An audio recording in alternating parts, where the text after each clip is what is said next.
They go to Susie. Over there. You don't need to do more. It's more than half the board.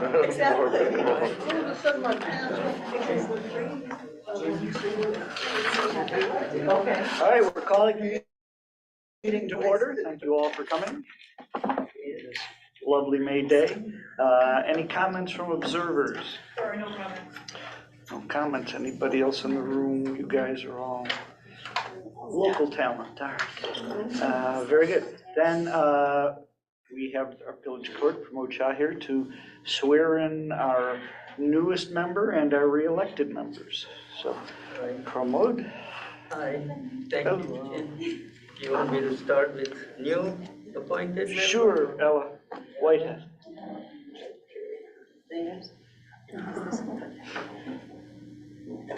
So if you raise your right hand and repeat after me.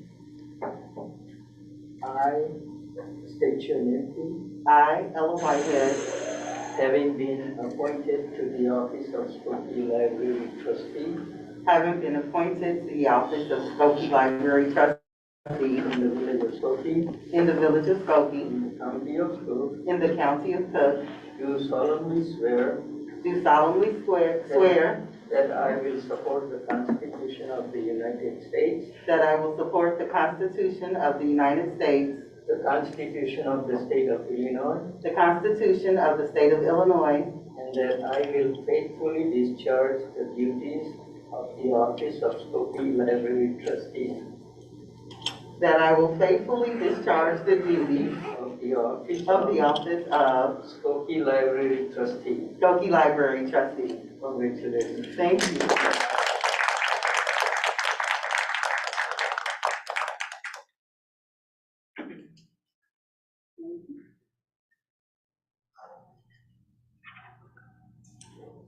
Thank you. Mary? Oh, they're over on the side. Yes, welcome. Congratulations. I took a photo. I'll meet you in the middle, how about that? I need the steps today. That's fine. I have my steps. I have not gotten mine in yet today.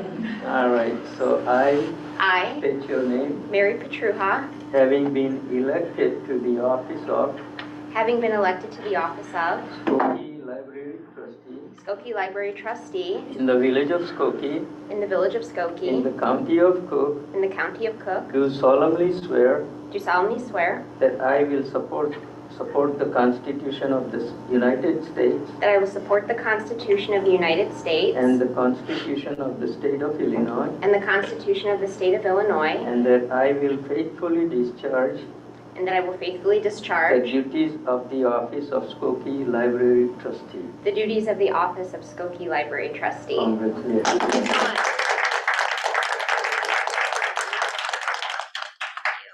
You want to keep all these, or Susie? Susie. Thank you. Congratulations, Mary. Congratulations. Put it in this folder. Done. Michelle? Michelle. Michelle.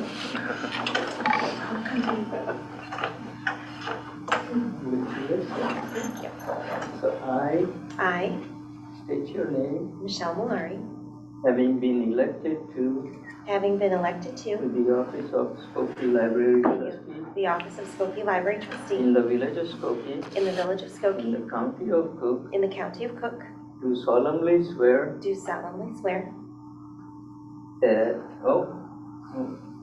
that I will support that I'll support the Constitution of the United the States, Constitution of the United States, the Constitution of the State of Illinois, the Constitution of the State of Illinois, and that I will faithfully discharge the duties of the office of Skokie Library Trustee. I shortened. Oh, yes. That I will faithfully discharge the duties of the office of Skokie Library Trustee according to the best of my ability. You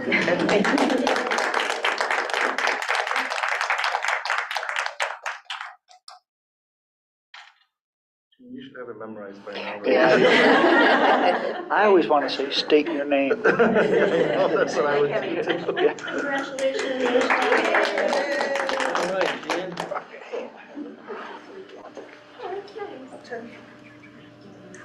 I, Eugene Griffin, having been elected to the office of Skokie Library Trustee having been elected to the office of Skokie Library Trustee in the village of Skokie, in the village of Skokie, in the county of Cook, in the county of Cook, do solemnly swear do solemnly swear that I'll support the Constitution of the United States, that I will support the Constitution of the United States, the Constitution of the State of Illinois, the Constitution of the State of Illinois, and that I will faithfully discharge and that I will faithfully discharge the duties of the office of Skokie Library Trustee. the duties of the office of Skokie Library Trustee.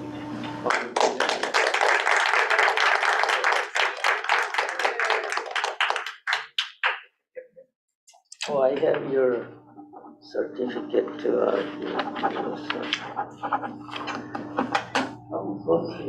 What number do you want your picture sent to?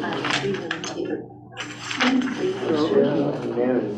Michelle and Mary, you have a lovely certificate of election.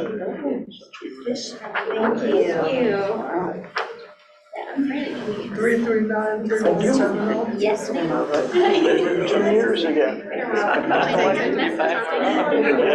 Oh, that's right. Maybe because I was Okay, thank you very much. This is the first time I've got. Hi, Mary. Yes. Thank you.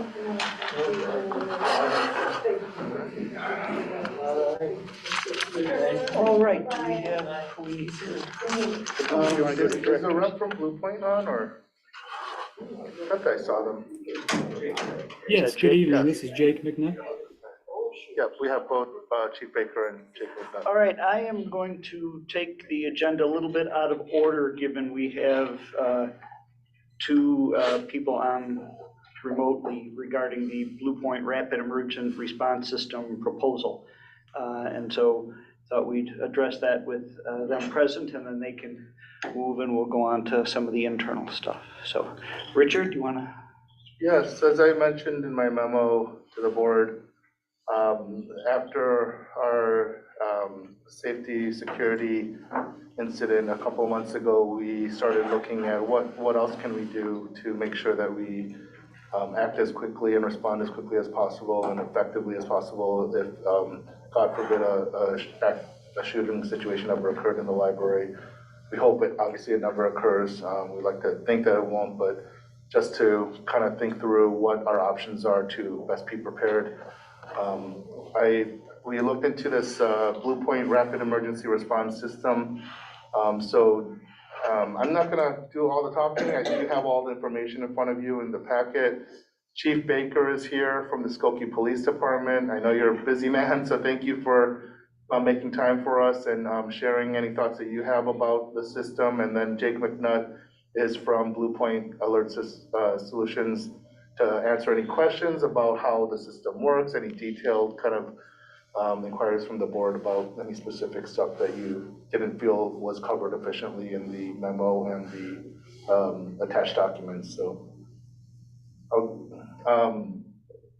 I'll turn it over to Jake. Do you want to start by saying just a little bit? I mean, the board has the white paper, the proposal, a memo. They've also received a link with the demo. So I think you don't have to start from scratch, but if you have any initial comments about the system and a little background on the system, the purpose of it, maybe we can start there. And then Chief Baker, if you don't mind sharing some of the thoughts that you shared with me as we talked about this, I'd appreciate that too.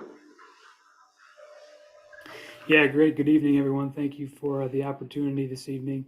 Blue Point at its core, the purpose of it is to equip and enable building occupants to quickly and efficiently notify law enforcement in the event of an emergency, whatever the emergency calls for, but we want to make sure that they have the tools to get law enforcement notified, get Skokie PD notified so that they can respond quickly and efficiently. The other side of the system, the other piece of the equation is to quickly and efficiently notify building occupants. And that's handled through a couple of different ways. One of them would be visually through strobes in strategic areas within the library.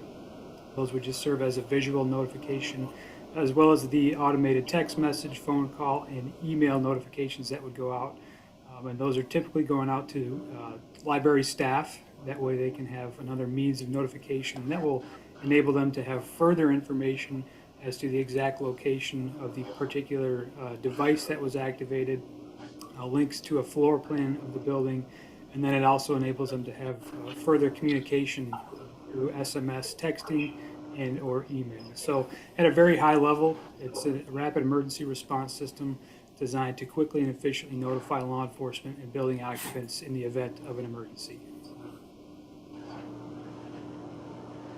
Thank you. You want me to jump on, Ren? So Yes, good, please, thank you. good evening, everybody. Thanks for having me. Jake and I have never met before tonight, but he just stole all my thunder. When we do security surveys and we talk to locations that are concerned about active shooters and active threats, there's really three things that we highly emphasize that can make a difference in the result being lives, either lives saved or lives lost. And what those three things are how quickly you can notify the police department that there is a active threat taking place at your location. Because the longer it takes us to get notified and the longer it takes us to respond, the longer the threat has to go on without being stopped. The other piece of it is how quickly you can inform and notify everyone else at that location that this is happening so they can take positive steps to flee the building, protect themselves, barricade, whatever that may be. The more time they have to do that, again, the result is going to be a savings in lives saved or lives lost. And then the third component is really information is power. So as the situation unfolds, the more information we can get as we respond, the faster we can get that information, the faster we can locate the threat, and the faster we can stop it. And so those are really the three things that we speak to, and those are the three things that Blue Point addresses. Chief Baker, we had some technical difficulties. I think we missed your first point. If you don't mind just covering that first point again. Yes, certainly. The first point is really the most important. Well, they're all very important, but it's how quickly can you notify the police that an active threat is occurring at your location. The quicker that can happen, the quicker our response can be, and the shorter the amount of time that the active threat goes on. So having a system that has the ability for multiple people in multiple locations to activate it is going to close that window of time to a shorter period. Thank you. I also want to mention that our safety manager, Thelma Brooms, is here in the room, and I asked her, Thelma to come and share any comments she wants to add, or be here also to answer any questions that the board has about safety in general in the library. But I don't know, Thelma, if you want to say anything initially. Or... No, actually, Chief Brian Baker and Jake Manook actually summarized everything. Me and her were just talking, and so I do think this is something that's important. Just my experience on February 28th when this happened, and the communication was kind of hard to, just talk to everyone about what was actually happening. So I think this is a good start. Thank you. Chief, has your office worked with this system before at other places, and what's the experience been? I have not worked directly with Blue Point before. There are multiple locations in Skokie that have systems that are similar. I don't know if any of them are actually Blue Point or not. Both the high schools, there's several other schools that have similar systems that operate, similarly. And we have actually zero experience with those because they've never had an incident. They've never activated their alarms. We do tests. The tests are very effective. But we've never had a negative experience with that either. We don't experience false alarms or problems with the systems at all. that answer your question? Yes. Yeah, thank you. And then, Jake, is this designed solely for shooting incidents? There was something about other emergency situations. What's the intent with the library in terms of when someone should be pulling this beyond a shooter situation? Yeah, great question. Really, the intent is that it's used when that police presence, that very swift police presence, which Chief Baker can certainly talk to more than I can, anytime that is required, along with notifying people within the building of that threat.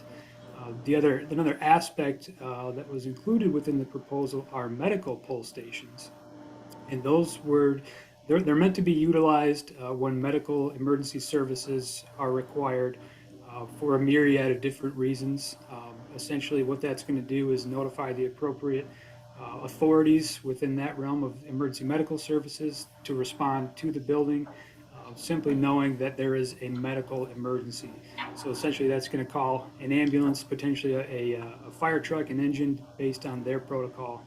So there's kind of the two sides of we need a law enforcement response or we need a medical response, and there's separate devices for either of those. So Richard, can you address how that, and sort of walk us through how it works if there's a medical emergency versus how it's a...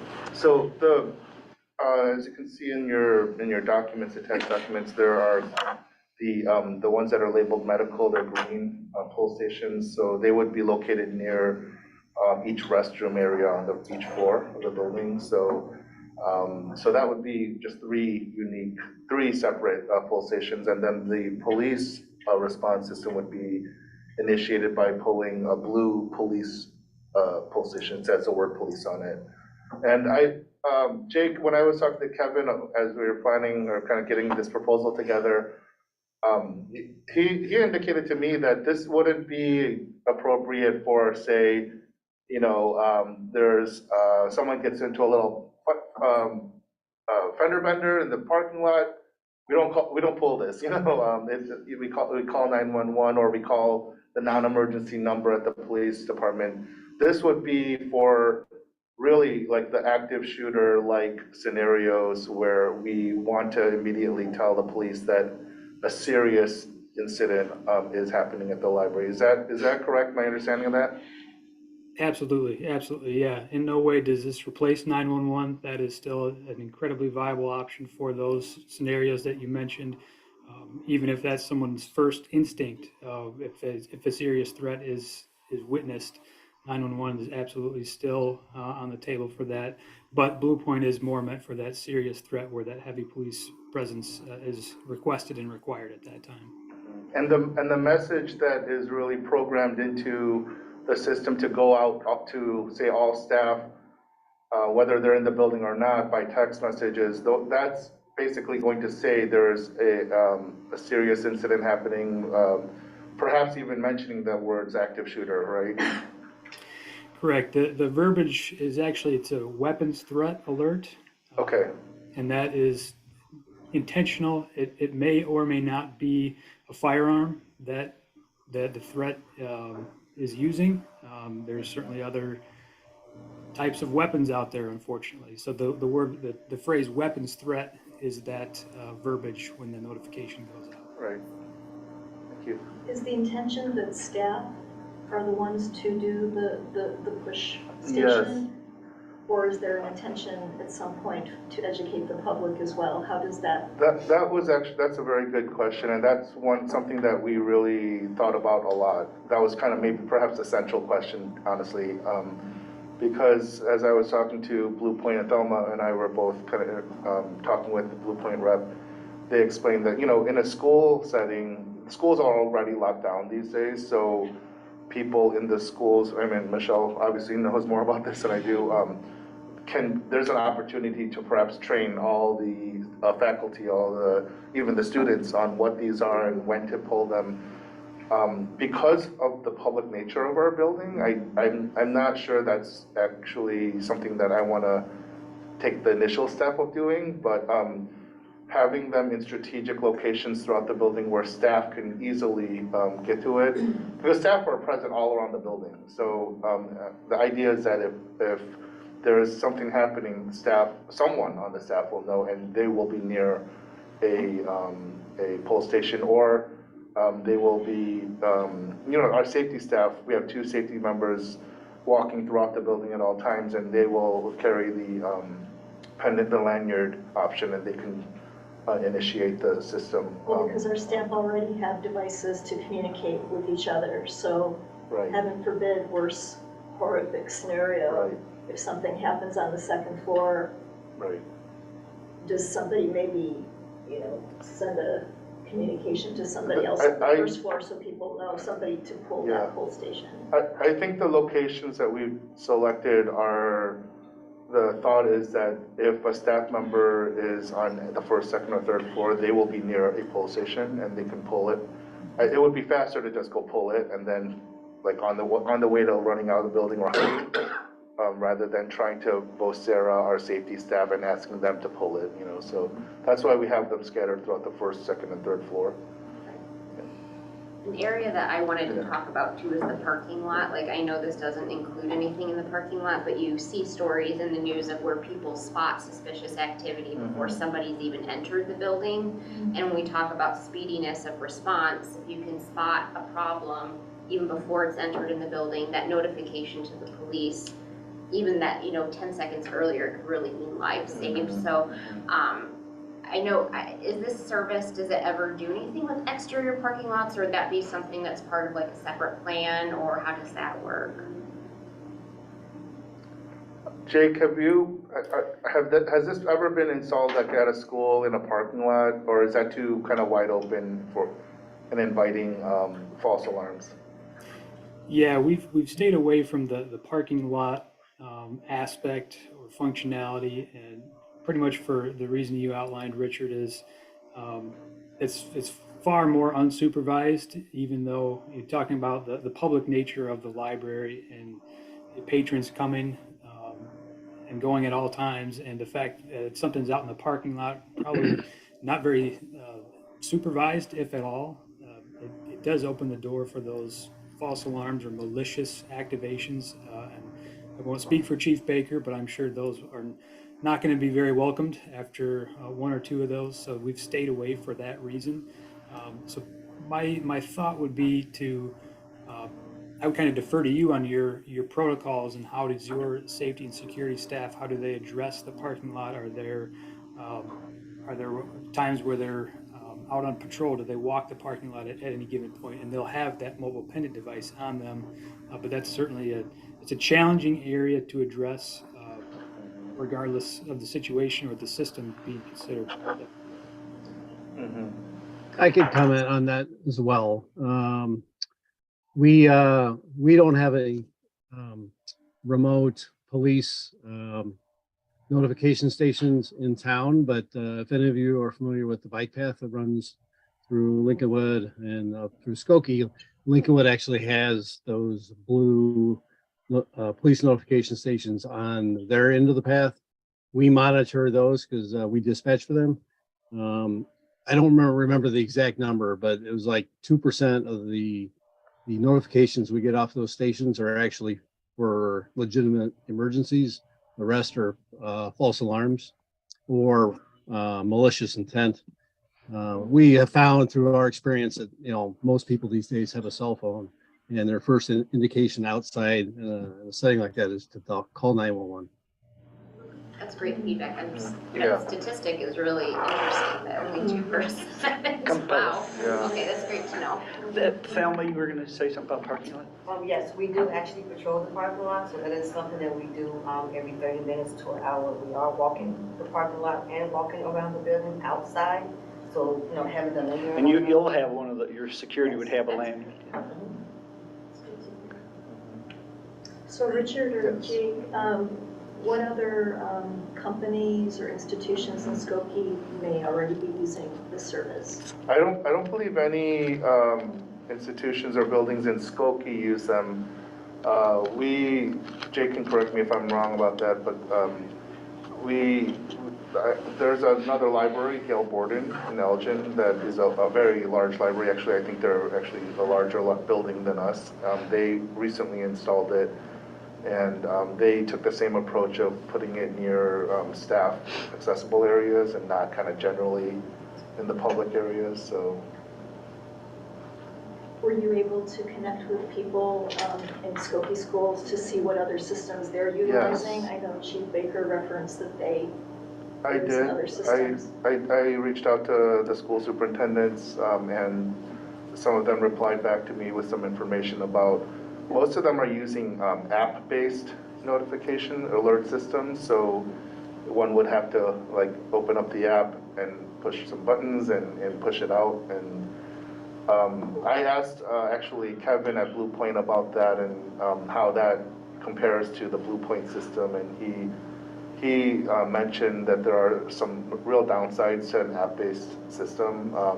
I'm sure they work to a certain degree, but also, you know, it depends on people having updated apps, if they change phones, did they transfer the app, did they configure it? Also, we have something called calling posts that we use in the library to send out messages to all staff for, say, emergency closures or that kind of thing.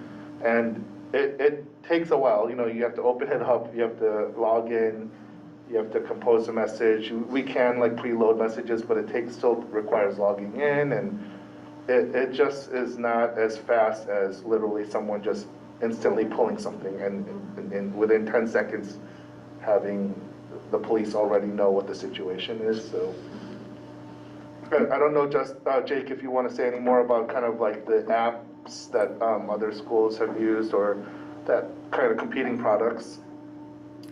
Sure, yeah, there's a number of different app-based systems out there, and Richard, you did a good job of describing what I would have shared as well, just that it can be cumbersome in the event of an actual emergency. And again, Chief Baker can certainly speak more to this than I can, but if and when a situation should arise like that, stress is certainly going to play a huge factor in that, and whether or not you have the capacity to go through the process of that app is something that we've stayed away from. We look more to the simplicity, as you mentioned, Richard, of simply activating that pull station. The other aspect of it is your patrons are likely not going to have access to that app for the notification piece of it. So we want to make sure that the patrons are also involved in the notification process if and when the system should be called upon.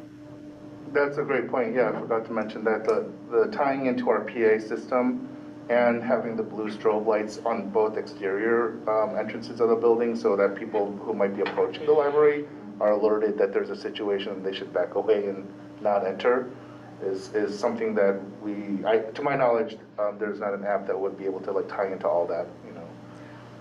Yes, excuse me, the question that I have is around the blue strobe lights that's defined here, so that's what you're getting at, and that's how it connects with our current system of communication around the building, and whether we have strobe lights now. Yeah, we do not have strobe lights, so that a big part of the proposal is to install those strobe lights in strategic locations.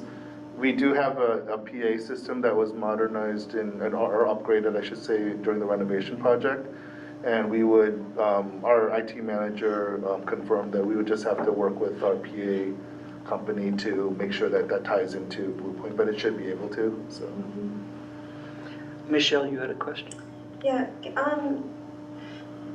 I'm wondering if, Jake, can you walk us through, so let's say, just a situational, if someone goes to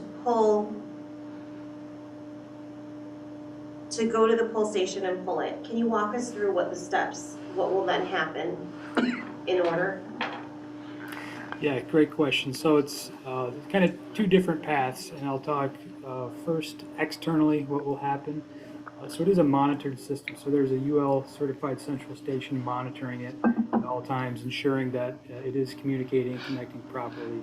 So that signal goes to that central station, and in under 10 seconds, the central station are placing that dispatch call to Skokie PD, and they will relay the information as to which device was activated, along with certainly the building name and address. Also externally, somewhat externally, automated text messages, phone calls, and emails are going out to the staff that you determine and those notifications will also tell you which device was activated.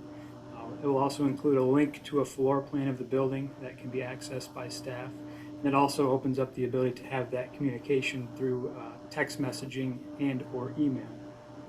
Internally, as Richard mentioned, we would integrate with the PA system to have that play a pre-recorded message, and that verbiage is typically going to be determined by you in terms of what exactly do you want that message to say. But then also we would look to incorporate the blue strobes in strategic locations to serve just as a visual notification. So they don't have any sort of horn or siren incorporated with them because we don't want to confuse people with the fire alarm. So that's why they're just the strobing light, and we would rely on the PA functionality for the audible notification. Can you talk about the command center option too, of like us being able to, like the administration being able to communicate with the police in terms of providing ongoing updates of what we're seeing or what we know of the situation, and the police being able to update our staff? Yeah, certainly. So there's a web-based platform that we call the Command and Control Platform. So when those text messages, phone calls, and emails go out, anyone that has received them has the ability to respond just like you would any other text message or email. So you don't need an app for it. We just need a cell phone number or an email address. So people can respond with information as to what they've seen, maybe where they are, where they moved to. Could be a picture that you take from your phone and respond with that. And then the library would determine who within the leadership or the administration has the ability to communicate back out to those same recipients, that same group of staff members. And that could be further information as to what's taking place. It could be law enforcement. Certainly this would be up to Chief Baker and his team, whether or not they want to utilize that to communicate to your staff. But it is there, it is available for that two-way communication to take place from leadership and or law enforcement to that contact group of library staff. Thank you. Okay, Jake, same question, but now they've pulled the medical alarm as opposed to the weapons alarm. What happens then? Yep, great question. There is certainly a distinction there. So that dispatch call is being placed to that appropriate authority, so that would be emergency medical services. Internally, we're not lighting up strobes. Typically, we're not initiating a PA announcement. We're then sending out the notifications, the text, phone call, and email. Typically, that's going to be a smaller group of people. It might not be every staff member, but that would be at your discretion on which staff members, if it is the entire body or if it's just a smaller group of staff, to get that internal notification.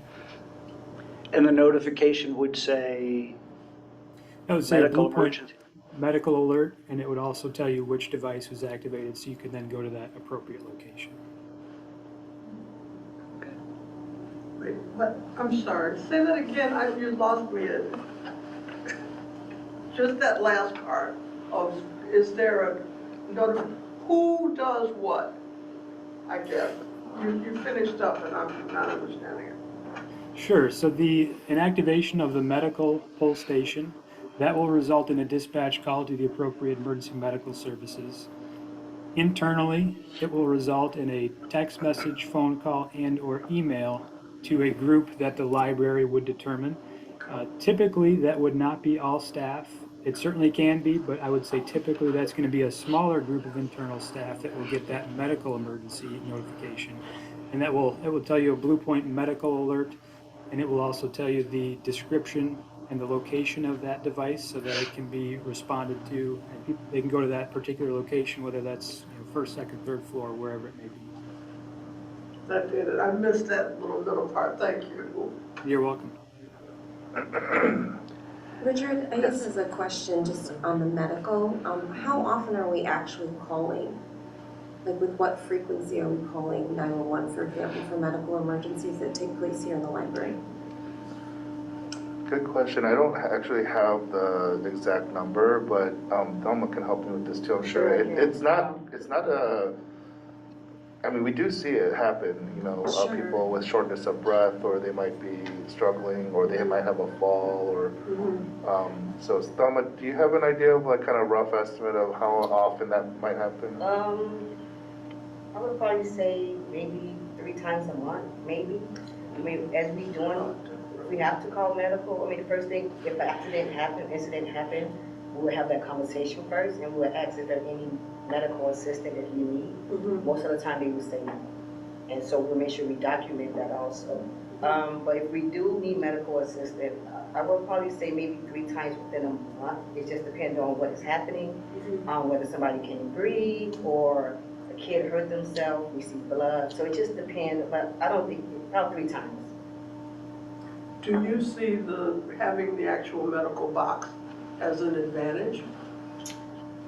I think that's something our safety staff have down pat. I mean, if a medical issue is happening, staff is really quick with responding to safety. We are quick to responding to Skokie police, not police department, the ambulance.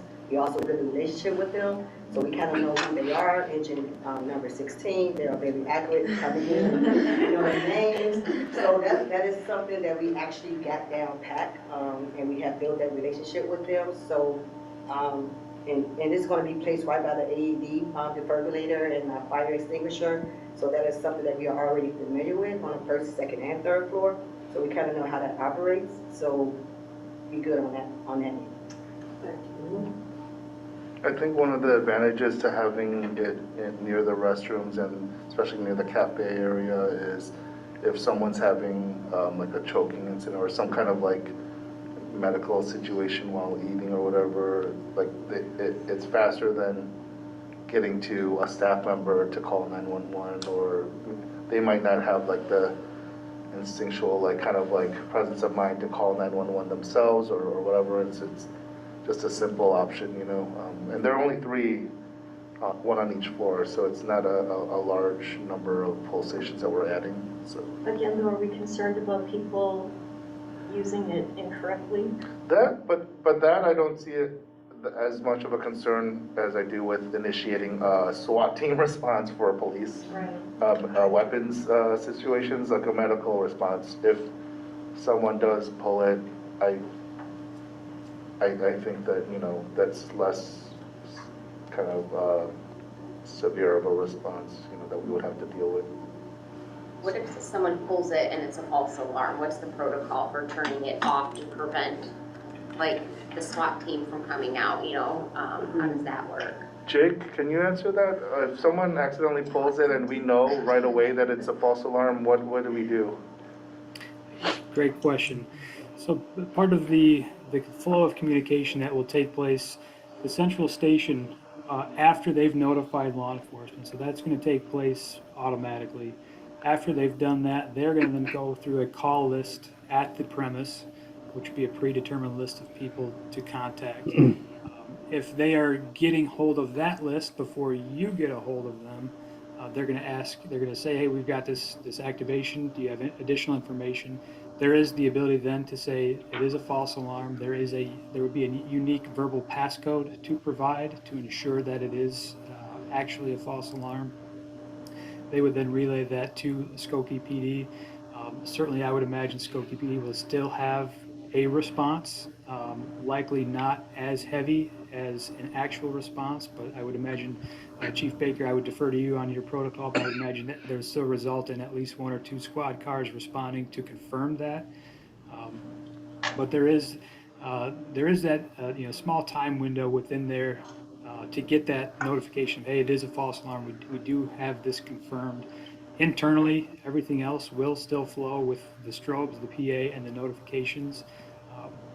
That would get shut down at a Annunciator keypad, which again would only be accessible to staff. And at that keypad, the strobes, the PA announcement could then be shut down. In regard to the mobile pendant devices, are those only compatible with the weapons system, or will it work across both platforms? Great question. So it would, they can be either or. So the single device would have a single action, whether that be for the weapons threat alert or for the medical alert. They would not be able to perform both functions. So if you can see in the image, it requires pressing 2 buttons simultaneously, and that's done so on purpose to prevent anyone bumping it on anything and accidentally activating. It does have to be a very intentional activation, but they can only be one or the other in terms of which response they result in. My thought was that it would initiate the police emergency response, not the medical. And our safety staff also carry around a library-issued cell phone while they're in the building. So I think our staff all have their own cell phones as well, but we also issue a cell phone that people use in the building if they want to immediately call 911. So. I was looking at the image on the Blue Point, page 7 of the Blue Point document they gave us, and they show 2 mobile devices, 2 lanyards. One is blue, one is green. My question is, if you have one lanyard, can you activate either or do you need 2 separate lanyards to activate the platforms because they're 2 separate platforms? So, yeah, good question. They work on the same platform, but they would need to be separate devices. That way you would know which device would perform which function rather than utilizing one device for both functions. So there would be, in that image that you're referencing, the one with the blue lanyard would result in that police response. The green lanyard would be meant for a medical response. So the one in the quote, the 5 mobile pendant devices, those are for the weapons threat system. I believe that was the intention. They certainly can be separated out. You could have 3 for police, 2 for medical. Once an actual implementation takes place, that's when you can decide, okay, we want these 3 or these 4, whatever the case may be. But in terms of the proposal, there was 5 figured in this case. Thank you. And just a little bit more on that. What the intent is to provide. We have 2 for sure, sometimes 3 safety staff at any given point. So at least 3 would be for safety staff, and then we have an LIC, a librarian in charge, who would also wear one. And then Laura and I are also always in the building, and Leah as well.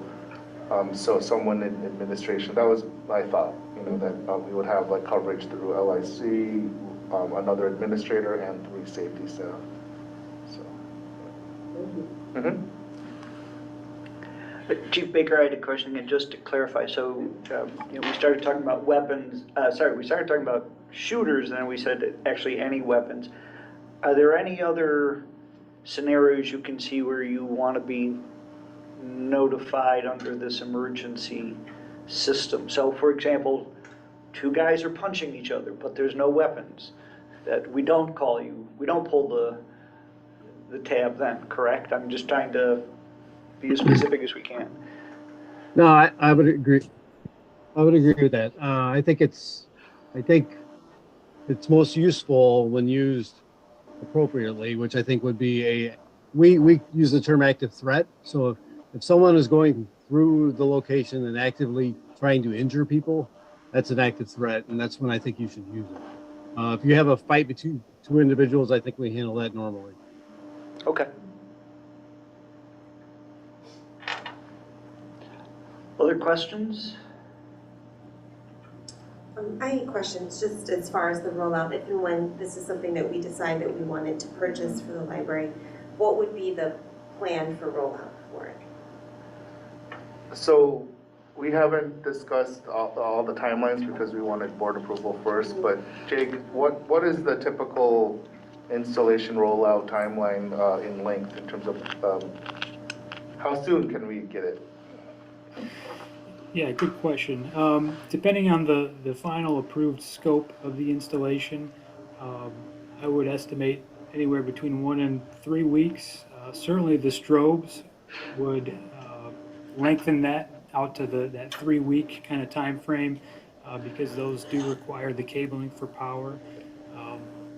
But anywhere roughly within that time frame, I would imagine, and then there would certainly be training for the staff upon completion of the system, which would be training on the notification piece of it, training on how to interact with the system. We'd also like to perform at least one, if not a couple tests, and certainly involve Skokie PD in that so that they can hear that communication, not only within the building, but also hear that dispatch call coming through, just making sure that we've got that communication flowing as it should. Thank you. Other questions? Shabnam, anything? All mine got answered. Then per page 54, last sentence there, Richard has recommended board approve the attached proposal at the initial cost of $58,210 with the additional annual cost totaling $3,455. Any board member want to make a motion to approve that? Okay, we're not gonna discuss it beyond this Well, we can, sure. between us, because I'm just based on the information we have right now, I'm questioning the medical installation, just because it seems to me a complication on a system that is already smoothly in place. And I like the idea that that's what you've done, that you have a relationship with the first responders and that your staff knows how to deal with it. And I think that's a good thing to maintain, as opposed to just, let's have another button to push. And also for the individual, the lanyards, you know, if we have 5 and there's for that emergency, then that's a great thing. I don't think we wanna, otherwise we would need 10. You know, I mean, if it's an emergency, it's an emergency. But I would personally not like to see that. So you're in favor of the security, but not the medical? Yes. Put it that way, okay. Which would require, I assume, a revised proposal. What do other board members? I hear what Noreen is saying. I mean, I would love to get your perspective, because you know, you talked about the great relationship that you have with the first responders. But then Richard also brought up the situation where somebody's choking and maybe another staff member is closer than where you might be. Like, do you believe that this would help you? Or do you think that this would cause, with just the medical aspect of it? I have to think. I understand what Ms. Noreen is saying. This is something that we do already have in place with the medical. It is a smooth thing that we are doing. I don't see it being a problem if it is an extra helping hand. So it's up to you guys. I was just wondering, because, you know, the last thing I would want to do is, you know, to Noreen's point, is to vote in favor of something that would make your job more difficult. But what I'm hearing you say is things are going smoothly now, but this would not impede your ability I don't think to it do would your have job. done. Okay. And just to be clear, with Dalma and I talked through this whole proposal, Yeah. so, Okay. you know, I know Dalma's supportive of what's here. The approach that Dalma's describing, that she and her safety team take to check in on patrons as they do their walkarounds, that would not change. You know, it's not like we're saying we're not gonna do that anymore because we got these 3 medical pull stations, right? This is just kind of 3 extra stations that if safety staff are not like right there checking on someone, if someone else sees someone who's struggling, they don't have to like ask for safety. They don't have to, they can just pull if they're near, like I said, any restroom area in the center of each floor. So Well, hearing all of that, I mean, honestly, I would be in favor of keeping the proposal the way it is. I feel with medical things, you just never know when something could happen, and if there's any opportunity to help someone, I would be in favor of that. So that's where I stand. Just one more point of clarification. Ella asked if the active shooter and the medical alerts were on the same system. I thought I heard that we have 5 of these devices, lanyards, right, earmarked, and that it's up to us how we want to divide those 5 per the active shooter situation versus the medical alert. So that's the other concern I suppose I have, that I'd like to hear from you all. What's your thought on that? Are we better off having all 5 dedicated to the main purpose of this service? Or are we feeling it's okay to not use all 5 for that purpose and to use, like how many are we thinking we're going to use of those lanyards for the medical alert, which I'm hearing we have covered, I think is what you said. So Yeah, what's our thought? on Yeah, that? my thought was that the 5 would be dedicated to the weapons threat. Okay, And because calling 911 for a medical emergency is something that our staff can do. It doesn't require the same, it doesn't involve the same type of response and notification and communication from all staff.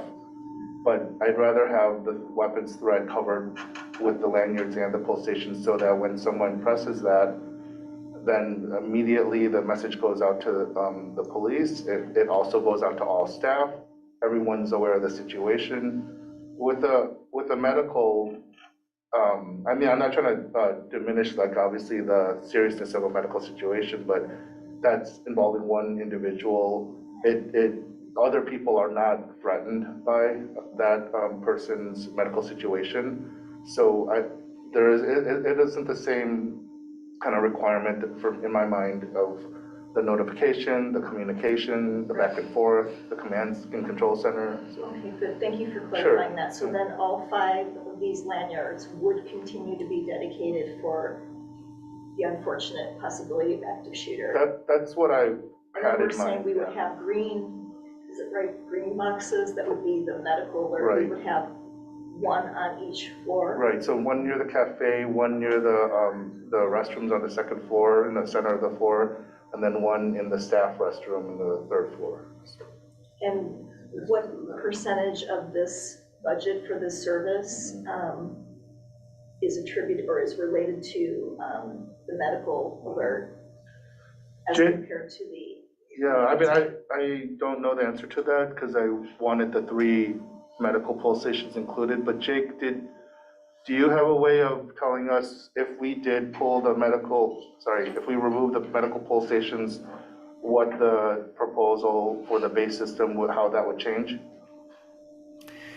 Yeah, that would be roughly, for argument's sake, about 700 for each of those, so 2,100 if the 3 were removed. And just another point of clarification that devices can be added post an initial implementation. So if it was desired that they not be included initially, they can be added in at a later time, likewise with any other mobile pendants or police pull stations. So that's the total cost of the medical alert system is $2,100? Roughly, I think Jake is saying that's the kind of the rough estimate. Okay, Yeah. That's what I heard you say, which is it's a nice thing to have. It supplements what your crew's already doing well. And you're saying there's no conflict really with that device and what your team's already doing. So given the cost of that, I'm good with keeping that in the proposal. Other board members on medical versus removing medical versus keeping it complete? I just have a question in regard to the protocol. If both buttons are pushed within the same time frame, what's the steps that are taken? Are there 2 alerts that go out? Does the highest alert go out first to Chief Baker, and then the medical is also alerted? Can you walk us through that really quickly? And then my second question, I guess, is, have you had instances where people have hit the medical pull station mistakenly and have meant to alert the police? Yeah, good questions. Firstly, in the event of both devices being activated, it would result in 2 different events, is what I'll call it. So the police event will certainly take place. There would also then be a separate event of the notification to the appropriate emergency medical responders. The text, phone call, and email notifications to staff would also take place. Those would be done separately. Internally, you're certainly going to have the strobes and PA being activated due to the police activation. But typically, the Blue Point, the weapons threat to police notification at the central station, that is given their highest priority. So even above any other signal that comes in across the nation, be it a fire alarm, a burglar alarm, you name it, the Blue Point signal is going to get their highest priority, fastest response, but both would still take place if both of those devices are activated. Regarding the second question, we have not had any experience of somebody activating a medical device with the intent of actually activating a police device. They are pretty well clearly marked and differentiated in terms of what they're for. Certainly the medical is green, it says medical. We would also have signage above it saying pull to dispatch medical, whereas police, certainly blue, it says police on the device, and it also has the signage above it that says pull to dispatch police.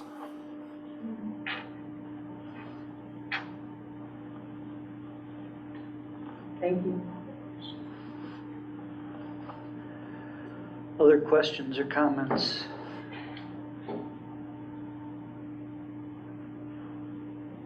I want to commend you for taking these proactive steps to research these systems and to bring it to the library. I think it's an unfortunate thing that we have to consider, and I think it's a necessary thing, so thank you.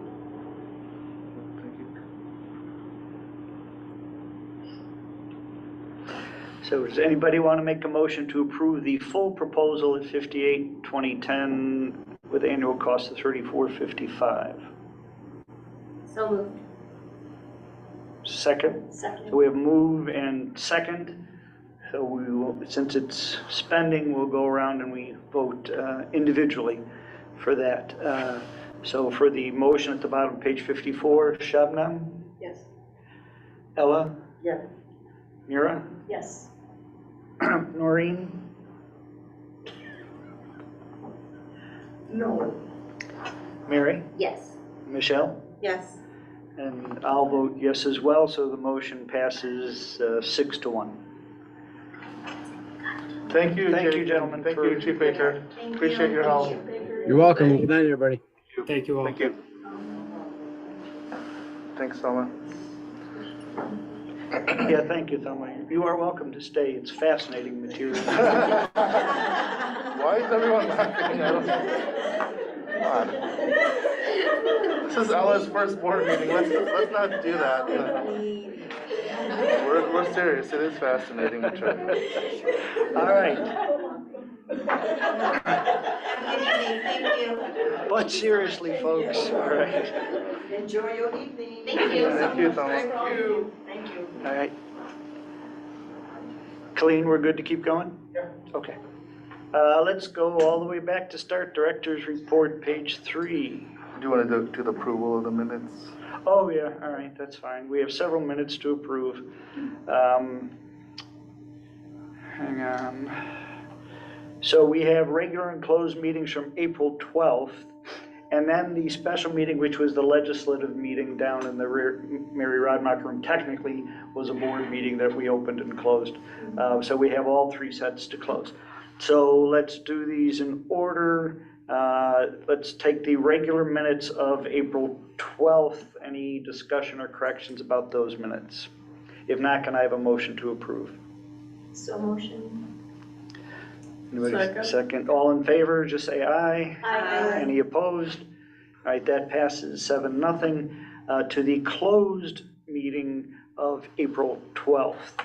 Any comments, corrections, or can I get a motion to approve the closed meeting? So moved and seconded. All in favor, say aye. Aye. Any opposed? All right, that passes unanimously as well. And then for the special meeting of April 14th, any additions, corrections, discussion about that? If not, motion to approve. 3 out of 3. You are on a roll. You're kidding me for the year. You want a second again? Yeah, go. Sure, all right, Noreen, second. All in favor, aye? Aye. Any opposed? All right, all the minutes have passed. I Thank you, just want to Richard. mention, other trustees are allowed to motion it. It's not, it doesn't. I'm just trying to move that along. Yeah, the efficiency. All right, now, Director's Report, page 3, attached, Richard. Yes, thank you, and good evening, everyone. So I don't think I will have to add much to this, other than to say the Festival of Cultures is coming up It's always a fun event. Nancy Kim Phillips, our community engagement manager, is involved with some of that planning, as is some of our other staff. And I will be in attendance on Saturday for sure. If anyone wants to join me at the festival, I'll see you there. There's no registration required or anything. But if you do plan to attend the welcoming ceremony, please let me know. I will mention it to the organizers. I'm not sure if there's some, in years past, they've kind of acknowledged elected officials or representatives from like each institution, partner institution. I'm not sure if that's happening, but. What's typically our presence there? Do we bring examples of different, like books of different cultures here at the library? Or like what do we typically do for our presence at the Good question. festival? Nancy can help, but we have had in the past the bookmobile pull up. But we The don't parking's send not anybody, really Right. ideal for that, so we do have an information table. We have taken books withdrawn from our collection of different languages. We usually use that time to like launch or at least promote that the summer reading program is coming up. Maybe some kids activities, but mostly a time just to interact with the community.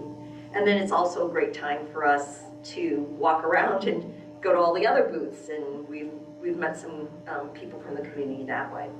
Nancy, is there any plan to take the book bike? Not to that event. We actually have almost all of my staff are scheduled to be there that weekend, and we have the book bike. The book bike was at the District 69 Wellness Fair, and then it's going to be at the Niles Township Government 5K after that. So we have 3 weekends in a row, and we have to kind of we have to schedule our staff.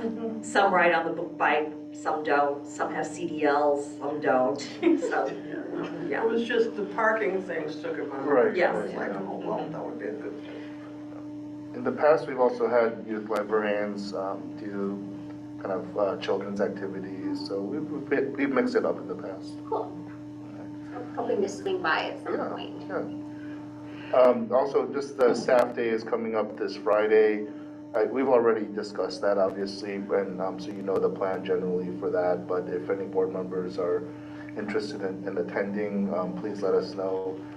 Yeah, I would like to attend that Friday. I'd like to attend the safety training part. That's first, the morning, right, is the safety. Just to, Leah's planning all that, and Leah can send you information about, so those are coordinated drills, so we'll have board members basically act as similar like roles like staff members, you know, like in parts of the building for each drill. So just to give you a heads up about that. Is it okay just to come after 12 o'clock for the afternoon portion? Yes, absolutely. We'll have a strategic planning activity, 1 hour, about 1 hour planning activity for strategic implementation, and then the 2:30 to 5 segment is more training for managers and supervisors. So I mean, you're welcome to sit in, but it's not going to be really exciting.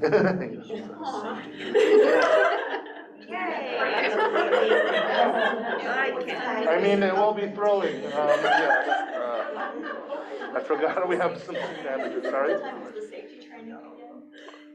9:30 to noon is a series of 4 armed intruder focused drills.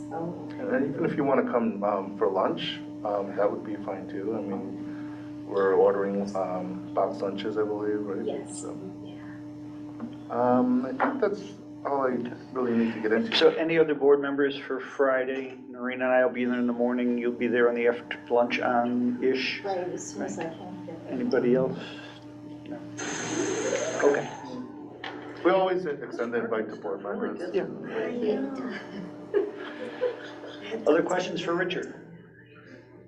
About the director's report? Okay. Then we can move on to. How was your New York trip? What's that? My New York trip, it was good. It was a meeting of It's ULC Urban Libraries Council, and it's, they organized a CEO roundtable, so just like directors or CEOs of library systems all across the country. So I think there were about maybe 100 people in attendance, so it was nice to kind of more intimate kind of gathering of, so we could really have a good dialogue with each other. And a lot of the conversation centered around safety, workforce development, AI. We had a fascinating presentation about artificial intelligence and kind of like kind of what that might mean for libraries and or just the world in general. So what else? Yeah, but it was just a good time to get together with people who are running libraries. And Did you get anything juicy out of the education workforce development, adult education workforce development? We had a great tour of the main New York Public Library branch, or where they have an entire floor dedicated to kind of skill development, tutor, technology literacy, also language, ESL, opportunities for community members. So their model is to tie it all into one thing, and it all funnels down from one director to like kind of 3 pillars or 3 or 4 pillars, and then, but it's all on one floor. So I had a chance to look and observe. So it was interesting to see a model like that. I think that we do, honestly, all of what they're doing, it's just a different structure. So, but it's always good to see what other libraries do and the angles that they take and how effective they are. But we Food have for those, thought. we have such a program in place. I mean, we do all the components that I mentioned, of course, you know, but, and in some ways more, honestly, but it's just good to see different approaches. And as we get into strategic implementation and figure out like what can we do to even enhance further our core services, it was interesting just to see and hear about how another library does it. So, yeah.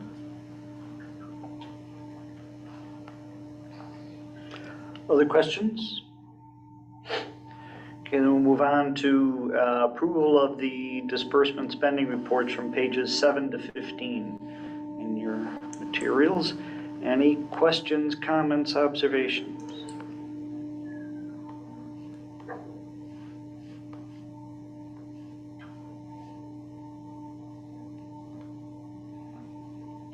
If not, can I have a motion to approve the disbursement report? 2 questions. Sure, go ahead. Thank you. So one is under technology, 6250, Yes. the Apple Store.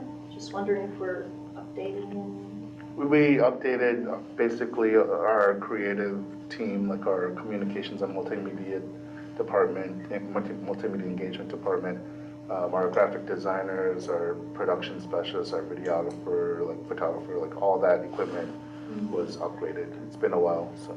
Okay, great, thank you. And Apple computers are not cheap. So, Right. yeah. So good for that purpose. Yeah, especially. right, exactly, yes. Yeah, all right, and then just one more question, 7,000 capital, associated electrical contractors, about 35,000. What is that pertaining to? That relates to work that was done as part of the elevator upgrade. So when the board approved that, it was part of like the scope of the work, and but that was just kind of subcontracted out to the electrician that has worked on a renovation project and is familiar with our building. So that's why it's under the capital line. Thank you. Question under 60, FJ Kerrigan Plumbing Company. Yes, Is this from the plumbing issues that we've had?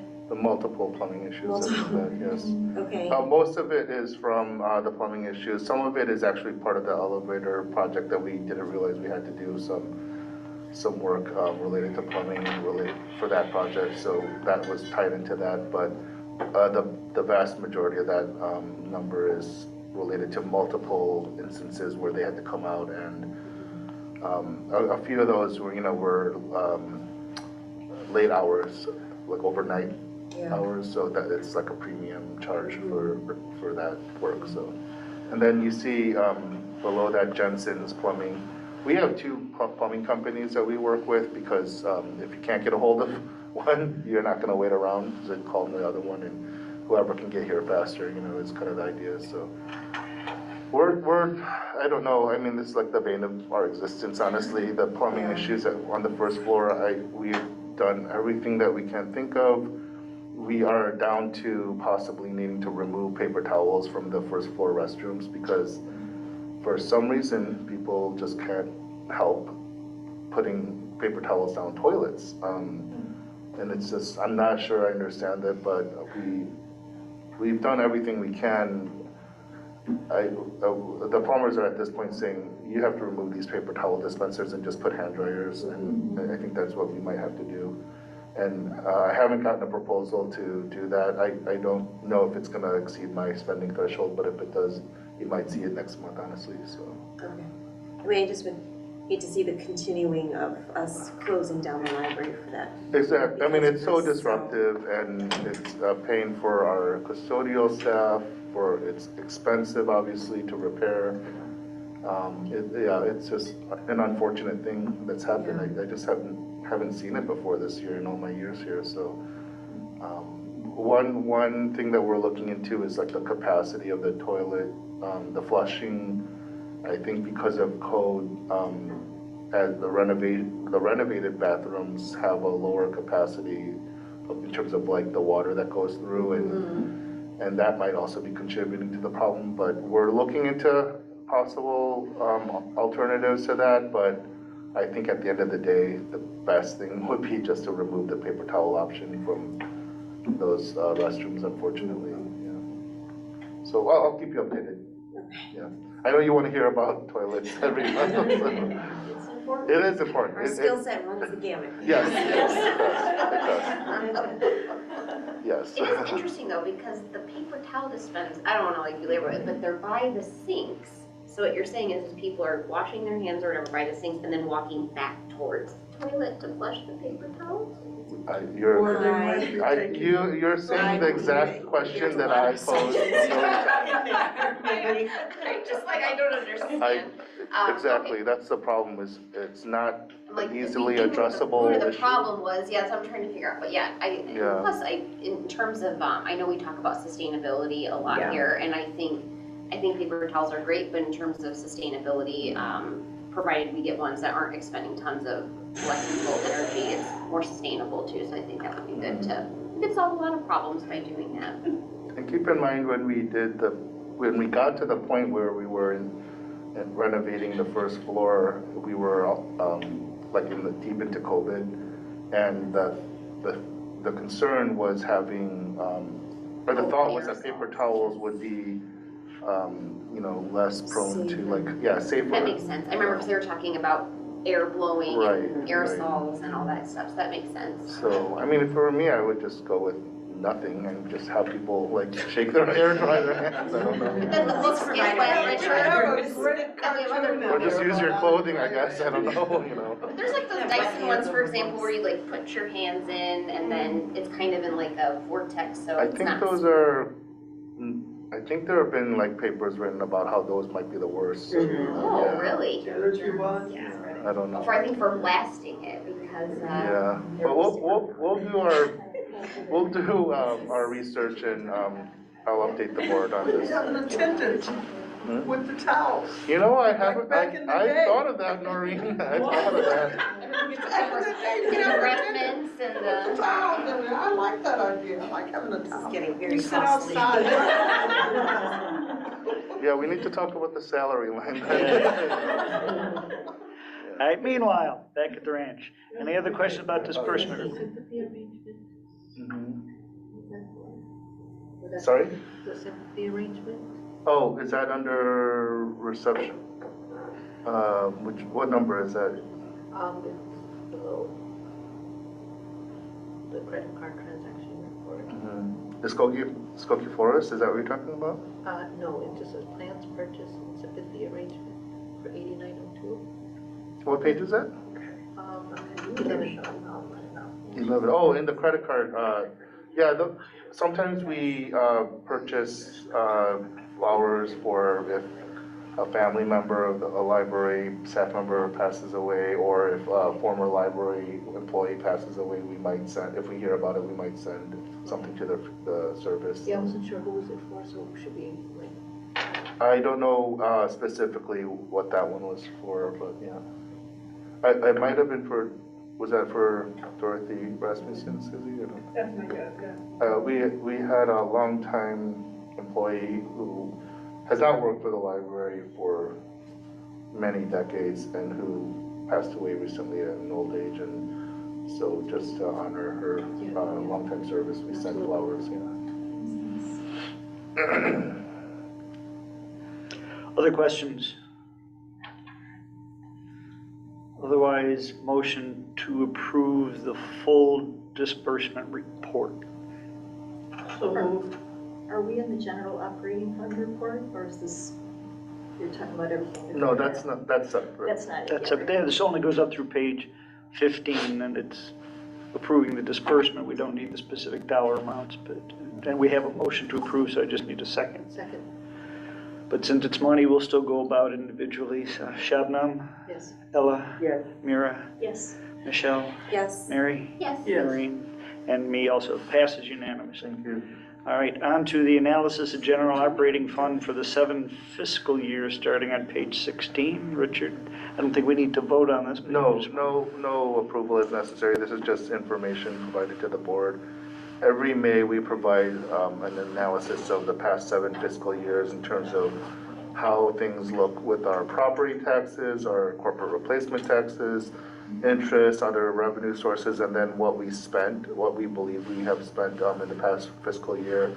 And then an idea of what is left over from the revenue after our expenditures. So these aren't final numbers. This is just kind of, because the fiscal year isn't like completely closed out, but it's this is just an early look at how we're ending the year. So Blythe prepares this every year. So there are a lot more footnotes here now. And so hopefully you read through those, and it kind of gives you a little bit more detail on some of the numbers, figures presented here. But it's just for information purposes. The bottom line is we're in a good position. We will be able to, if the board chooses to do so, transfer over a significant number from our operating fund to our reserve fund in preparation for the potential renovation project of the 3rd floor. So.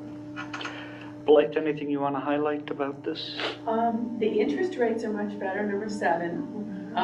That was one of the ones. It started at 0.478% at the beginning of this fiscal year, and it's now up to 4.871. Wow. So that was, that was the biggest thing for me. And that's a big thing. It is. Several hundred, yeah. Oh, yeah. It's a very good thing, so.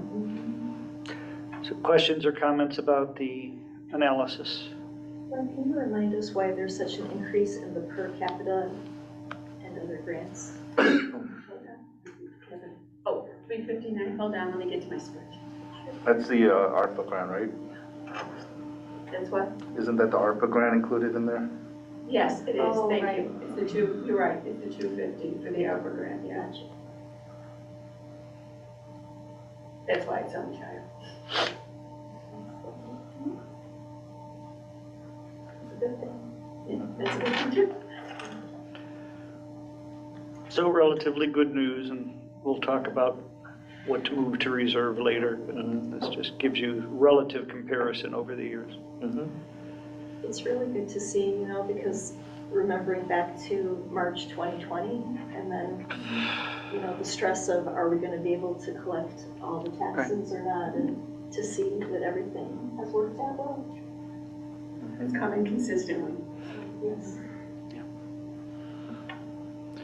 Good job, guys. All right, so we don't need to vote. Move on then to financial statements, which are the next, starts on And this is all page part of the 17. consent What's agenda. that? This is all part of the consent agenda, the rest of All this. part of consent, all right. So consent decree then runs through page 48. So financial statements, all the reports. I just want to note, Susie did a nice job of reformatting the headings on all these reports. Hopefully it's a little easier to kind of go from one to another, so thanks, Susie. So many options, pages 17 through 48. So it's all the statistics, it's the finances, it's the Quarterly. quarterly, all of that. I just love the quarterly report. know, right? It's like my favorite thing to read. And I just love seeing all the amazing accomplishment. It's just so neat to see it all in one place. And I was really disappointed I missed the Will Shorts event because I love crossword puzzles. But that's my only disappointment in the report is that I missed this fabulous event. But I think it looks. I can send you the puzzle. He went to my university, he Oh, he created his own major to do puzzle creation, basically, That's so amazing. I really would have liked to have seen it, but yeah, I'll take the puzzle. No, I love seeing this report and everything that we've accomplished, so kudos to the staff, and it's amazing. Thanks for highlighting that. It's one of my favorite things to read through as well, and it's just a nice reminder of kind of why we're all here and what we're doing for our community, so. So the next quarter then, when we see it, will that start to implement the new, new strategic plan that we talked about, and we'll be laddering up to those goals then going forward? Right, the only thing is, by the end of the first quarter of the fiscal year, I don't believe we'll have everything kind of in place in terms of all the detailed implementation. So it might be kind of like a one-off general update on our implementation process and kind of what we've been doing in the summer. But some part of the implementation process will be to determine what type of reporting will make sense for us based on what we come up with over the next few months. That makes sense. Yeah. I always just like this format, just I wanted to highlight it, because I like seeing the strategic goal and then everything that was done to really support that. I think it is very, it's very data-based, and it's also very easy to see how we're measuring against what we sought out. So I do like that. That's good to hear, and it's nice to hear that when we have those discussions about the implementation and how that comes out after all those discussions, we'll keep that in mind, and maybe we'll have something kind of that accomplishes the good stuff here, but also kind of gets more specific with objectives that are created for the year, so. And along the strategic planning kind of discussion, it would be nice to see, and I don't know if that's something, because I know that, you kind of had general plans, and then admin is really gonna work towards like those action plans, the actionable items. But I'd love to see, because I do love the narrative of how this quarterly report is, but it would be interesting to see it relate back into something quantifiable, so that we can really see more in hard data. As much as I love the narrative pieces of it, which really gives me a great visual as far as that goes, for what's happening in the library and within the community, having that hard data, I think, and quantifying it is something that I think is another concrete way of making us, accountable for knowing that we're heading in the right direction, and also knowing where are we, where are our challenges in what areas. So maybe as you're, crafting with your team, just kind of thinking about that along those lines, so that we can kind of see them in a couple different ways. Absolutely, and that's definitely part of the plan and the idea of this implementation process that will involve not just like the management team or the administrators, but the entire staff will have an opportunity to weigh in on what might make sense for us. And part of that is the intent is to do exactly what you said, is to kind of get a little bit more in between what we used to have and what this is, so yeah. Thank you. Oh, the other thing I want, the podcast was really exciting know, to me too. I love that. Yes. I can't wait to hear a little bit more metrics on that too, talking about data, just to see like how that, because I know the first one, it's never going to be, oh, we got, 10,000 followers or whatever, but Or they might. yeah, or very well could. If we spread the word. But I'm saying, I think that's a really exciting development, just knowing how much people are consuming that type of media. I thought that was a really exciting development, so I was really excited about that. I'm personally very excited about that too, and I'm so happy with the final product of that first episode. I think Caitlin and Katie, the co-hosts, I guess, of the podcast, did a great job with it. And plus Paul, our videographer, or production specialist, Amber Hayes, our communications coordinator, they worked on it together, and I thought it was fabulous. So, I mean, you can get it on Spotify, you can get it on the major podcast platforms, or you can just click on it through the website. And so. Can you send us info? Yeah, absolutely, yeah. That'd be great. Other comments, observations? Nice to hear people in Arizona are appreciating it. Yeah.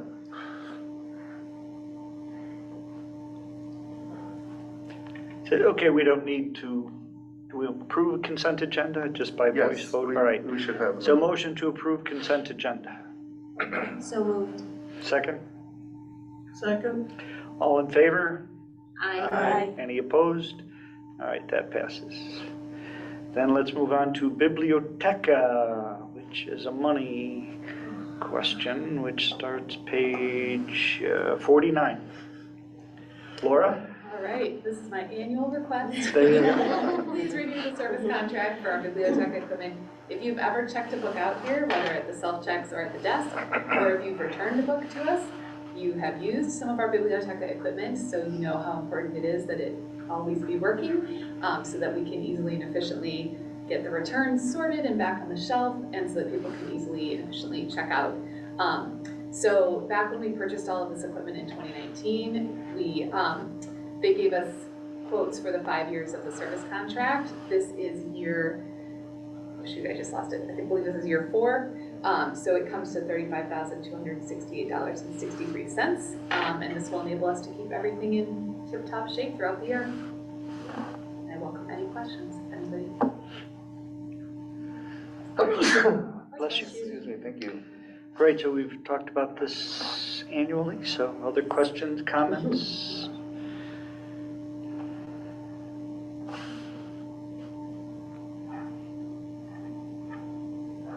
Bravo Biblioteca, I love self-checkout. It is very easy. Yes.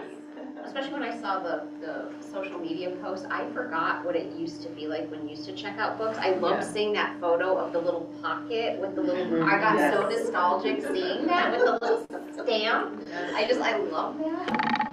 The magical part of ID tags. Yeah, I mean, obviously I'm going to support this. I just have a question in terms of where the future we think it's going to go with checking out books. I mean, you hear about companies like Amazon where you have your cart and you walk in and you don't have to go anywhere to purchase your products. You just leave and it's already there. Are libraries looking into that type of technology yet, or what are we looking at here? I haven't seen anything like that in libraries yet. To be honest, sometimes library technology is slightly behind the Amazons of the world, but we are sending quite a few people to ALA this summer. The vendors will be there. We will always keep our eye on future developments and see what makes the most sense. That's really expanding at retail. I mean, I'm a tech junkie, so I mean, just seeing even at supermarkets now too. I mean, it's not just Amazon. I mean, I think Kroger was implementing something. I mean, this stuff is happening very, very fast. Yes. So.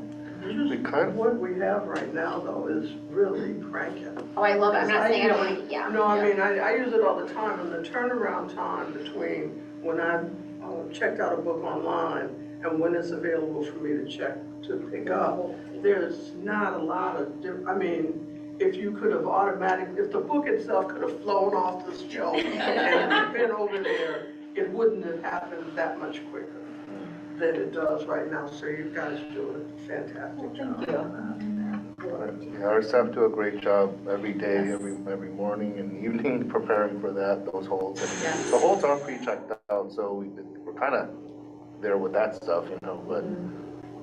I was just thinking, what's next? Right, where's the next tech? And there's, ChatGPT and all these things. I mean, speaking of kind of what's next, ALA annual conference, I sent the board an email about this. I didn't mention it in my director's report because I sent an email. But if any board member is interested in attending the annual conference in Chicago this summer, it's in Right, it is in Chicago this summer, which makes it different. It's like 5 days, 6 days in August. It's technically, but really like the heart of it is like really Saturday, Sunday, and Monday. But if you want to go even for one day and go to the exhibit hall, if you've ever been to like an auto show or like any product kind of show convention, it's like that, but everything related to libraries. And so it's massive. McCormick Place, the floor is full of vendors. Up and down the aisles, you can go and just talk to and see the latest stuff that's happening. So. It's super fun. Yeah. Sorry? You said you were giving a tour. Yes, on the Friday of that conference, the library will host be part of an architectural tour that will come into Skokie in the afternoon on Friday. And so people might be like architects or designers or trustees or library staff members from all around the country. They'll come in to tour the renovations.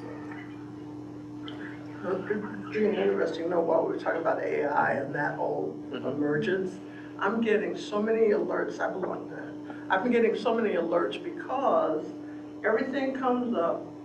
People are trying to research things. Everything comes up. The ideas are there. Everything seems solid. When they go to try to check the references don't exist. So I think we have to also be alerted to that as more and more of our patrons start trying to use it. We need to help them know you gotta find the reference because it may not exist.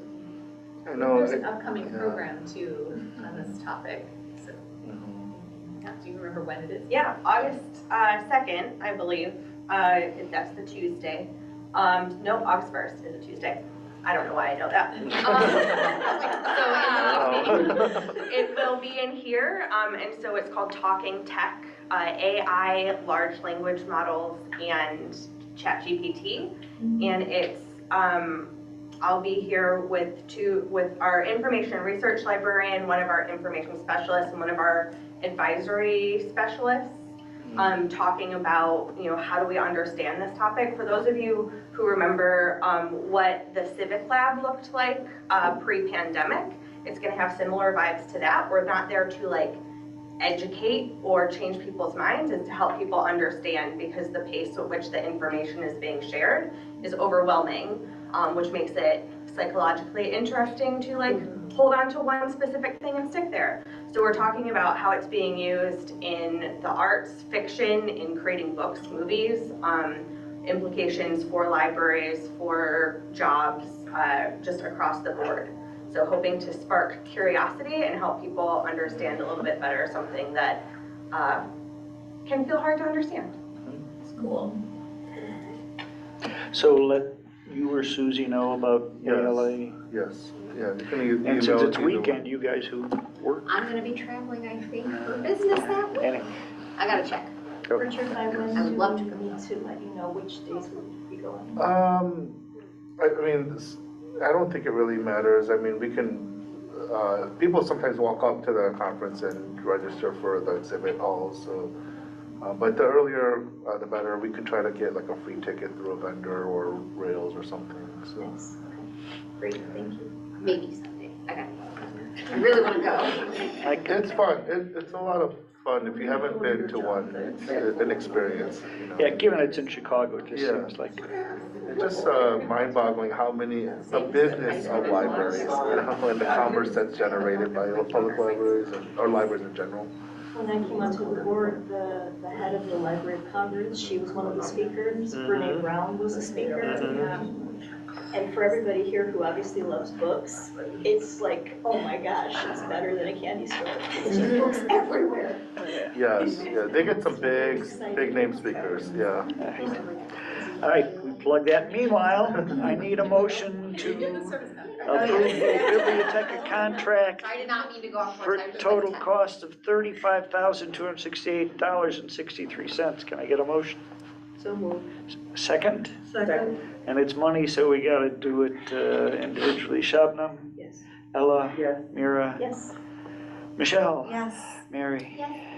Yes. Noreen? Yes, me, yes, unanimous, okay. Thank That you. passes, which finishes all the materials, gets us to the next item on the agenda about cultural issues. So you guys want to join us, step up? Come on. Okay. You're going to hang there, all Here, I'll right. let you on top. So we don't have to run out.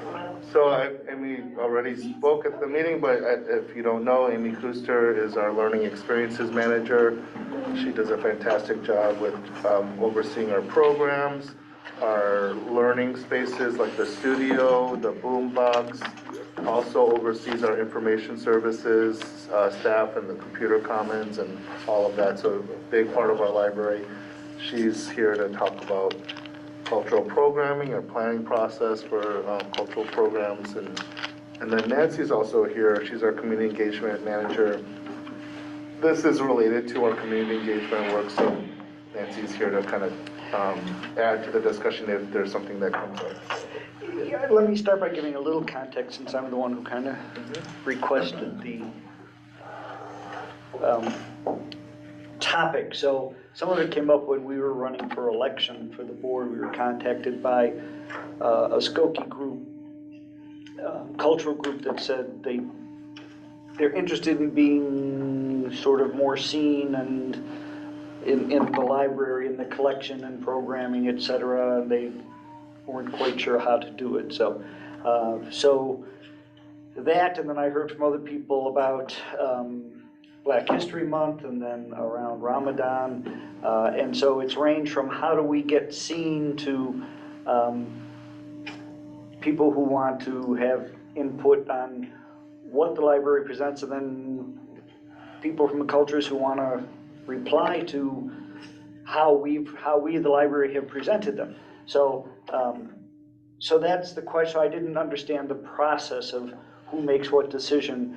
And specifically, I know it's national, it's Black History Month nationally, or it's Gay Pride Month nationally, but we also talk about wanting to do local cultures and local people. So my question was specifically, what kind of local input do we get before, during, after, and how do we decide who to feature, what, how, when, where, is a general process. And then my understanding is we don't have written policies about it currently. We don't have a program policy. Program policy. So, but it also involves what collections we purchase.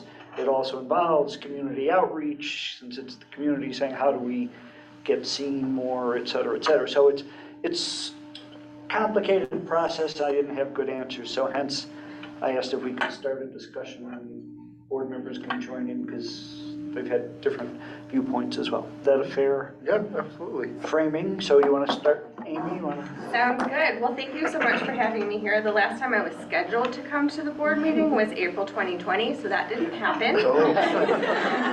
So I'm glad we haven't had a plumbing issue shut down for the rest of today, and I actually get to speak with you. So yes, I get to oversee our public programs. I'm not sure how many of you know, but my original training is as a children's librarian, so like programming is so dear to my heart. And to start with the specific question, Jean, about how are we hearing, what are we hearing, how are we hearing from community groups? We hear a lot. We always want to hear more. And so a big thank you to all of you on the board who, in your role as trustees, have been talking to constituents throughout Skokie and sharing what you're hearing. That, in my mind, is this working how it should? Because at the crux, when we're thinking about programming generally, so not specific to cultural community programming, generally what we're thinking about is looking to our strategic plan. So in a little bit of transition at the moment, our program coordinators, we have one for youth and family, teens and adults, as well as performances. They look at our strategic plan, take in all of the content-specific community information that they can, and create programming visions that provide us a little bit more of like, all right, what's the field broadly we're playing on, as opposed to just all things possible without any direction. It's helpful to have a little bit of focus, especially as we get started. And that is always, always, always in the context of ongoing conversations, whether that's the informal information that we get from staff who work throughout the library and they just have an impromptu conversation with a community member, to comment cards. We get a fair amount of comment cards that are really, really helpful in allowing us to see maybe what's resonating that just the attendance stats by themselves don't speak to, but also things people are curious about.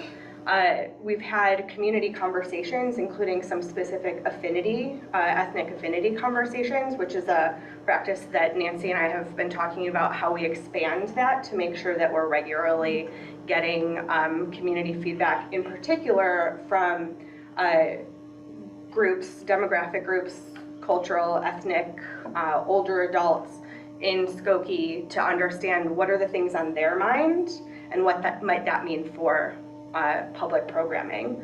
So just for a little bit of context, we just wrapped the fiscal year. I don't know if you saw, mine is in black and white because saving color, but you have a new one-page event highlights. Obviously we can't highlight everything because there are so many things we do. But last fiscal year we had a total of 1,600 programs, and we had just shy of 40,000 attendees. So we have a lot of programs. Thank you. And just for a little bit of a snippet too, you're thinking about programs, how do we look at what are our goal areas, right? So there are absolutely cultural community connections that are priorities, and we've iterated a handful of different tools over the past few years. When I started as the manager for this department, it was largely, all right, what's coming up in this next cycle? And we've tried to continue to zoom out a little bit further each year with some hiccups in 2020, 2021, to look at what are the things we know are priorities. So I'm going to pass around, children's librarian style, a draft. People joke, like make fun of me because I put draft in red capital letters with an exclamation part on the top, but thank you, Norman. But a piece that I really want to emphasize is that from my perspective and the perspective of our program coordinators, these are tools always in progress. So broadly, the thing that is very consistent is the fact that we know two things are simultaneously true about community groups, whether they're cultural, religious, ethnic, age specific. It's that people want to see themselves, their traditions, their values reflected throughout the year. And that's really important to us, that we, to the best of our ability, do what we can to accomplish that. But also we know, as Jean noted, there are specific times on the calendar when just culturally at large, there's a particular focus where there are community groups saying, oh, hey, it's June, it's Pride Month. What's going on for Pride Month? And so we know that as a public institution, we're going to have people looking to us to see what we're doing, whether they're part of that particular community or not.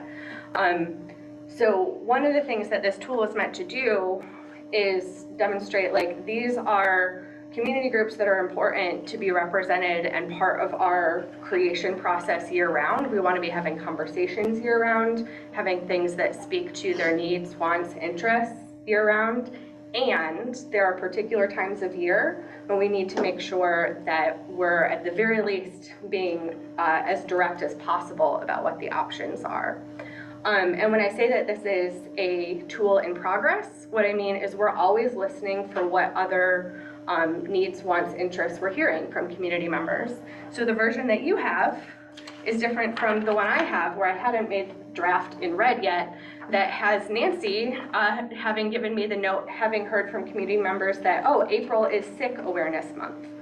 And that is something that community members have shared is important, and so that's something that we want to be thinking about. I gave you the 2024 view because then you have the view of the full year, and also because we're frankly planning quite far ahead of time in order to have a strong slate of programs for you. Yeah, how far in advance we're planning. So right now, we're very specifically focusing on September through December. And one of our best promotional tools is the newsletter. It goes to every household in Skokie. I hope you enjoy it when you read through it each 2-month cycle. In order for anything to appear in our September-October issue, we have to confirm all details no later than June 19th. So it goes quite quickly. So we're often planning multiple program cycles at once, which I will say can make the beginning of a new strategic plan for people like Mary who like puzzles, a little bit of a puzzle in a way that is, we're kind of trying to blend the end of one plan into the beginning of a new.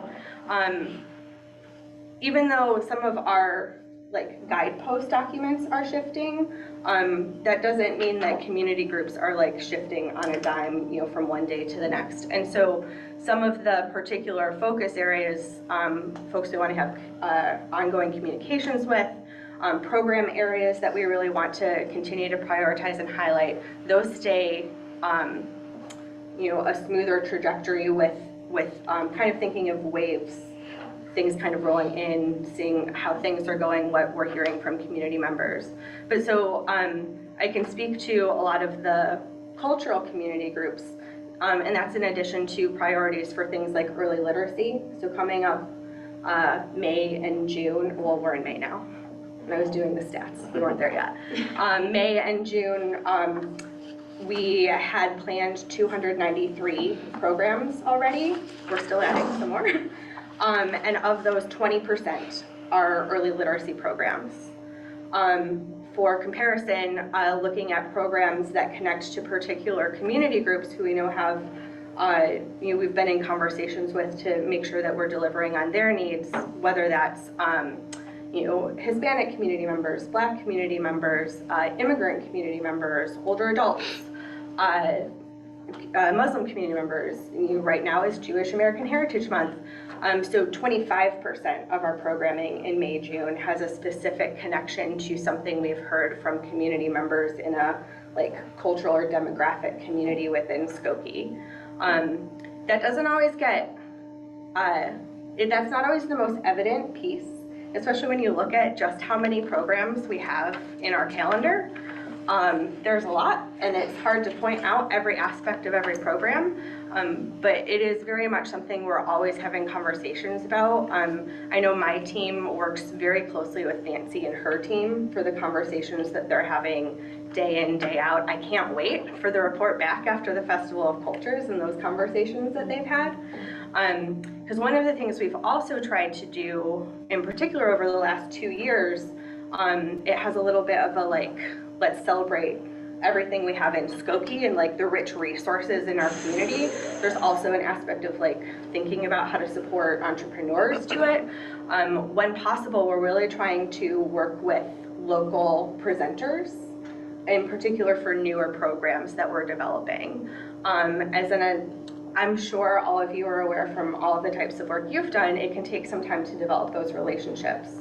So I really can't stress enough this perspective for us that this is a continuous, ongoing and evolving process where we're always weaving in more information, hoping to meet new people, hear how things are going, see who's showing up, and continue to connect to the best of our ability to what the needs of the community are.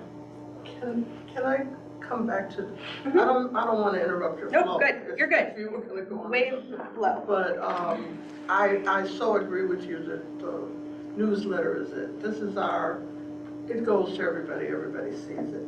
One of the problems that I have with it is that I'm never quite sure who the intended audience is at any given point. Sometimes I'm not sure, especially because there's so much of a focus on youth. As it should, this is not a complaint about that. This is an acceptance of that's our reality. And what I think happens is that it sort of takes over. And so the verbiage often sounds like, I don't care what you put at the top for adults, the verbiage does not sound like you're talking to me. I'm a good adult. I've been an adult a long time. So it's, so I'm concerned about that. I think that our newsletter has to have a way, at some point to clarify some of this, because it's too hard. And I was sort of impressed that you found the symbols, and I thought, oh, they're gonna have trouble with that later. But, but did we really need that?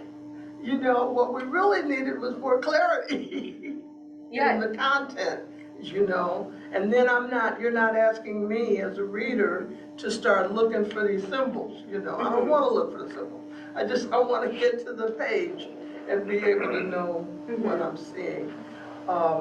It's one of the reasons why I was really anxious about the calendar, because I think that calendars, just by their nature, help people. I can look through the whole month or 2 months and see, what's going on, whether it's directly related to me or not. And that gives me a better sense of the whole of the library, as opposed to my having to figure out, well, what group am I in, when I look at this stuff.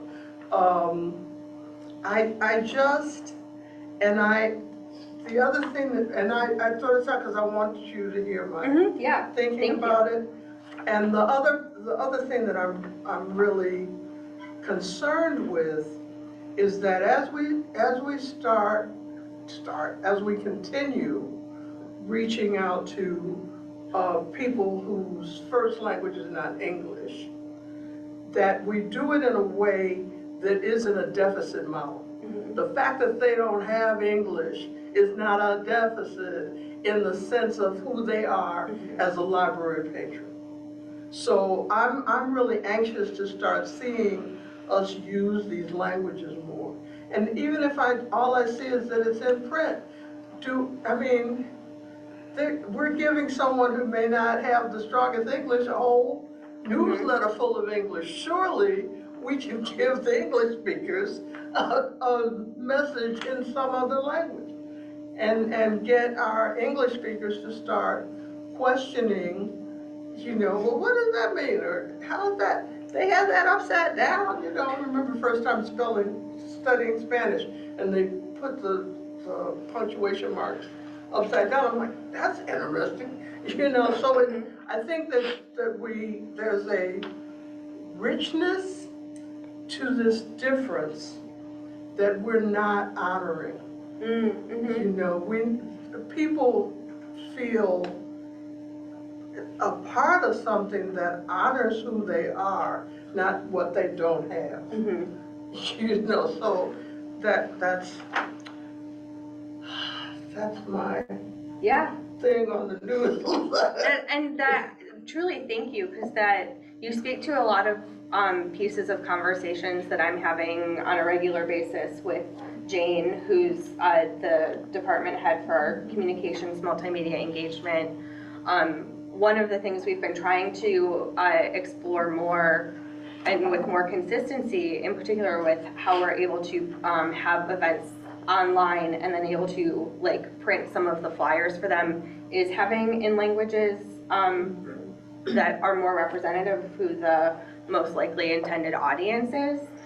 That was a piece that I can't remember if it was part of the full group conversation at the legislative breakfast or just in some of the smaller conversation afterwards, but County Commissioner Josina Maria often raises that topic of, there are so many languages spoken, she's talking about in her commission district, but just within Skokie, and translation even in a lot of strict government offices is limited, and that's something we're very interested in trying to do better. And unfortunately, thus far, some of the folks we've contracted with to translate haven't been consistently available. So that would be a place where, as we have conversations with community members, including yourselves, people that you can introduce us to, that's a really huge help. We certainly don't want to devalue the real work of translation and interpretation and just, ask someone to give it their best shot. We want for someone who's reading in their native language to feel respected in what they're reading, that it is just as proofread as anything we have in English. And so that's definitely a goal It's continued to be a bit more of a stretch than I had initially thought it would be. So, but yes, I very much hear you. And in terms of, you know, how many things and how it may not be the most information available in here that helps you identify what are going to be the connecting events for you. That's one of the things that we're working on, trying to pick, again, knowing that we're somewhat constrained by the number of pages and production costs. Figuring out, okay, what are the big priority events that we need to have more information? Knowing that in particular, we have a fair number of our adult program participants who English is not their native language, and so we do tend toward descriptive titles, knowing that more descriptive information isn't likely going to be in the newsletter. We're trying to move towards having a little bit more information available for things that we know people are really going to want to know about, and will be sad if they miss because it wasn't on their radar. I think one of the things I would point out too is that we're even just recently returning to this timeline where just in our like collective health environment, you know, what isn't today the first day is COVID is no longer a national emergency.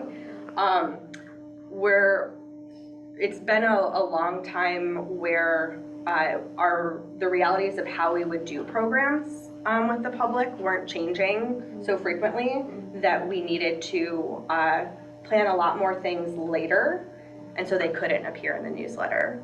So we still retain the ability to add more events once we're past that deadline, but knowing what the promotional tool of the newsletter is, we do try to the best of our abilities to do things we know are a priority, we know will resonate with the community, to make sure we're making every effort to have them here. Absolutely, and we have an incredible, this library has an incredible staff. That's not the issue.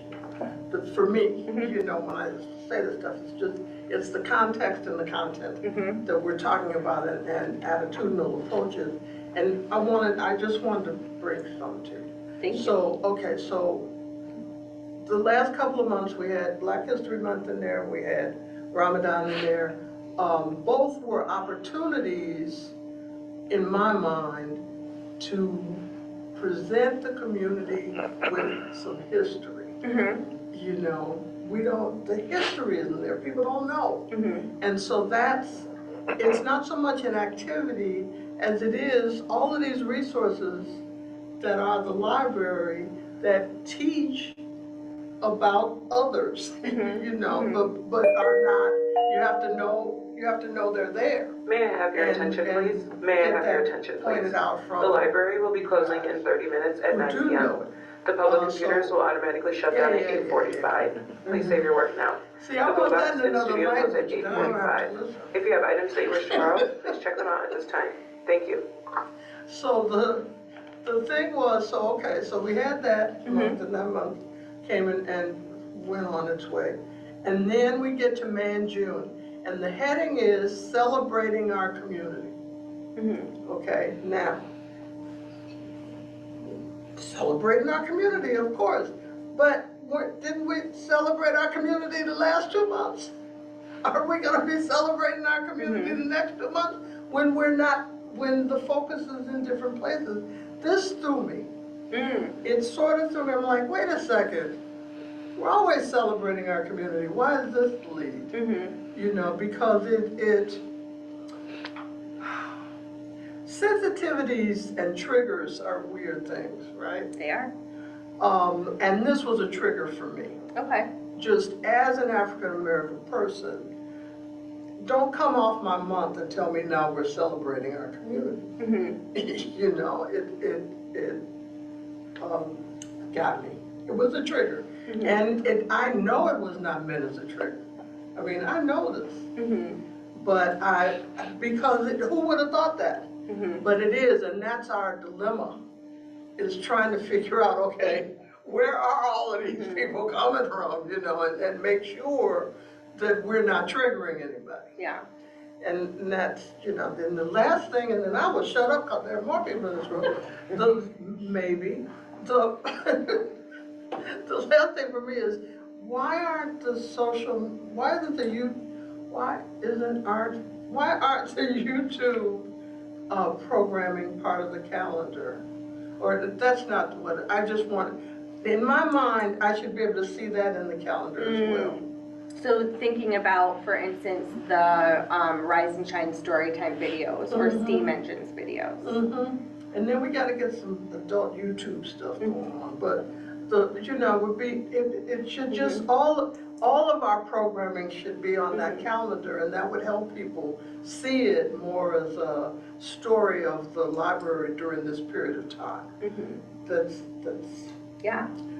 from my perspective, and Thank you. We want to take all of it into account, and for a lot of those pieces, why not make it slightly more confusing? A lot of like what ends up going in the newsletter and what things are called is actually less my department and more of our communications department, and that I chat with Jane all the time, and we'll make sure that I'm sharing your input and any other folks have to share. Yeah. Thank you. Yeah, thank you. Noreen, can I ask you a question of clarification? When you say calendar in the library's calendar, do you mean something that looks like a box with 1, 2, 3, 4, 5, 6, 7? I just wanted to make sure. Yes. I mean, it's our calendar. It's like all of the stuff. It's right there. Now I can mark my calendar. May I ask, have you looked at Wednesdays on our online calendar? Many of them have at least 8 to 10 I know, activities. but then you have to make a selection. Yeah. And that's sort of like what you have to do anyway. Because as you said, there is far more going on than we're ever gonna fit into this. So we have to make a selection, and that's the hard part, and that's why we pay you the big bucks. Well, actually, can I layer you on top of this, Nancy, a little bit? 'Cause, so for example, this calendar of Heritage Month, that's national. But Skokie is proud of its diversity, and we have many more cultures that don't get a month. And while they can file a comment card, that's different than us actively reaching out to them. So maybe you can talk a little bit about your community outreach work, and specifically culturally, how you determine who you're reaching out to, when, and how you do.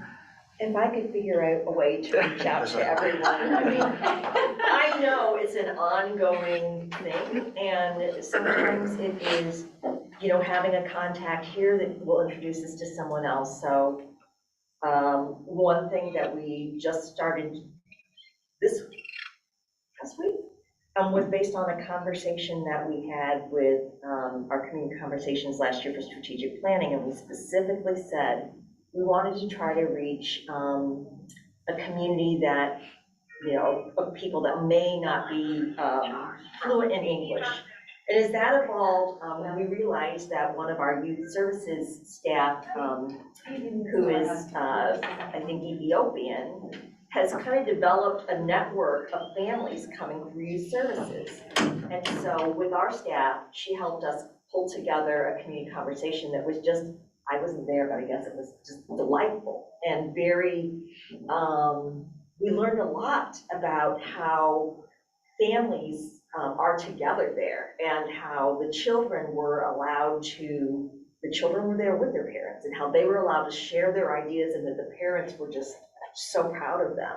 And at that time they said, we would love to have something, we would like to have a youth club for Ethiopian Eritrean Habesha, I guess is a more of an ethnic group, just for our youth. And so it's something that we talked about. There were some challenges to that, one being like space-wise, to have something that is going to be every week in a space, it's harder and harder in terms of capacity. Another is when we have done things with different cultures, we haven't specifically said it's just for them.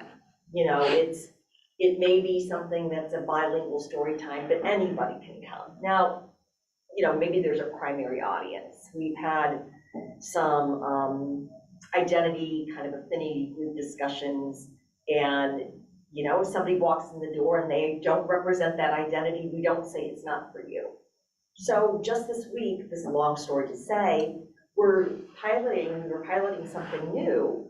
We're staying in contact with that group of families over the past year and finally figuring out what we'd like to do is to work with you to help you develop your club for youth. And we want to show you how you can use our space. We want to talk to you about how are you going to set this up, you know, setting up groups and that sort of thing. Is this a youth group? Is it a family group? You know, who are the parents? All this kind of stuff. And we worked with them to get their first table at the Festival of Cultures. And their first meeting that we met with them on to set up their club was to figure out what they wanted to do at the Festival of Cultures.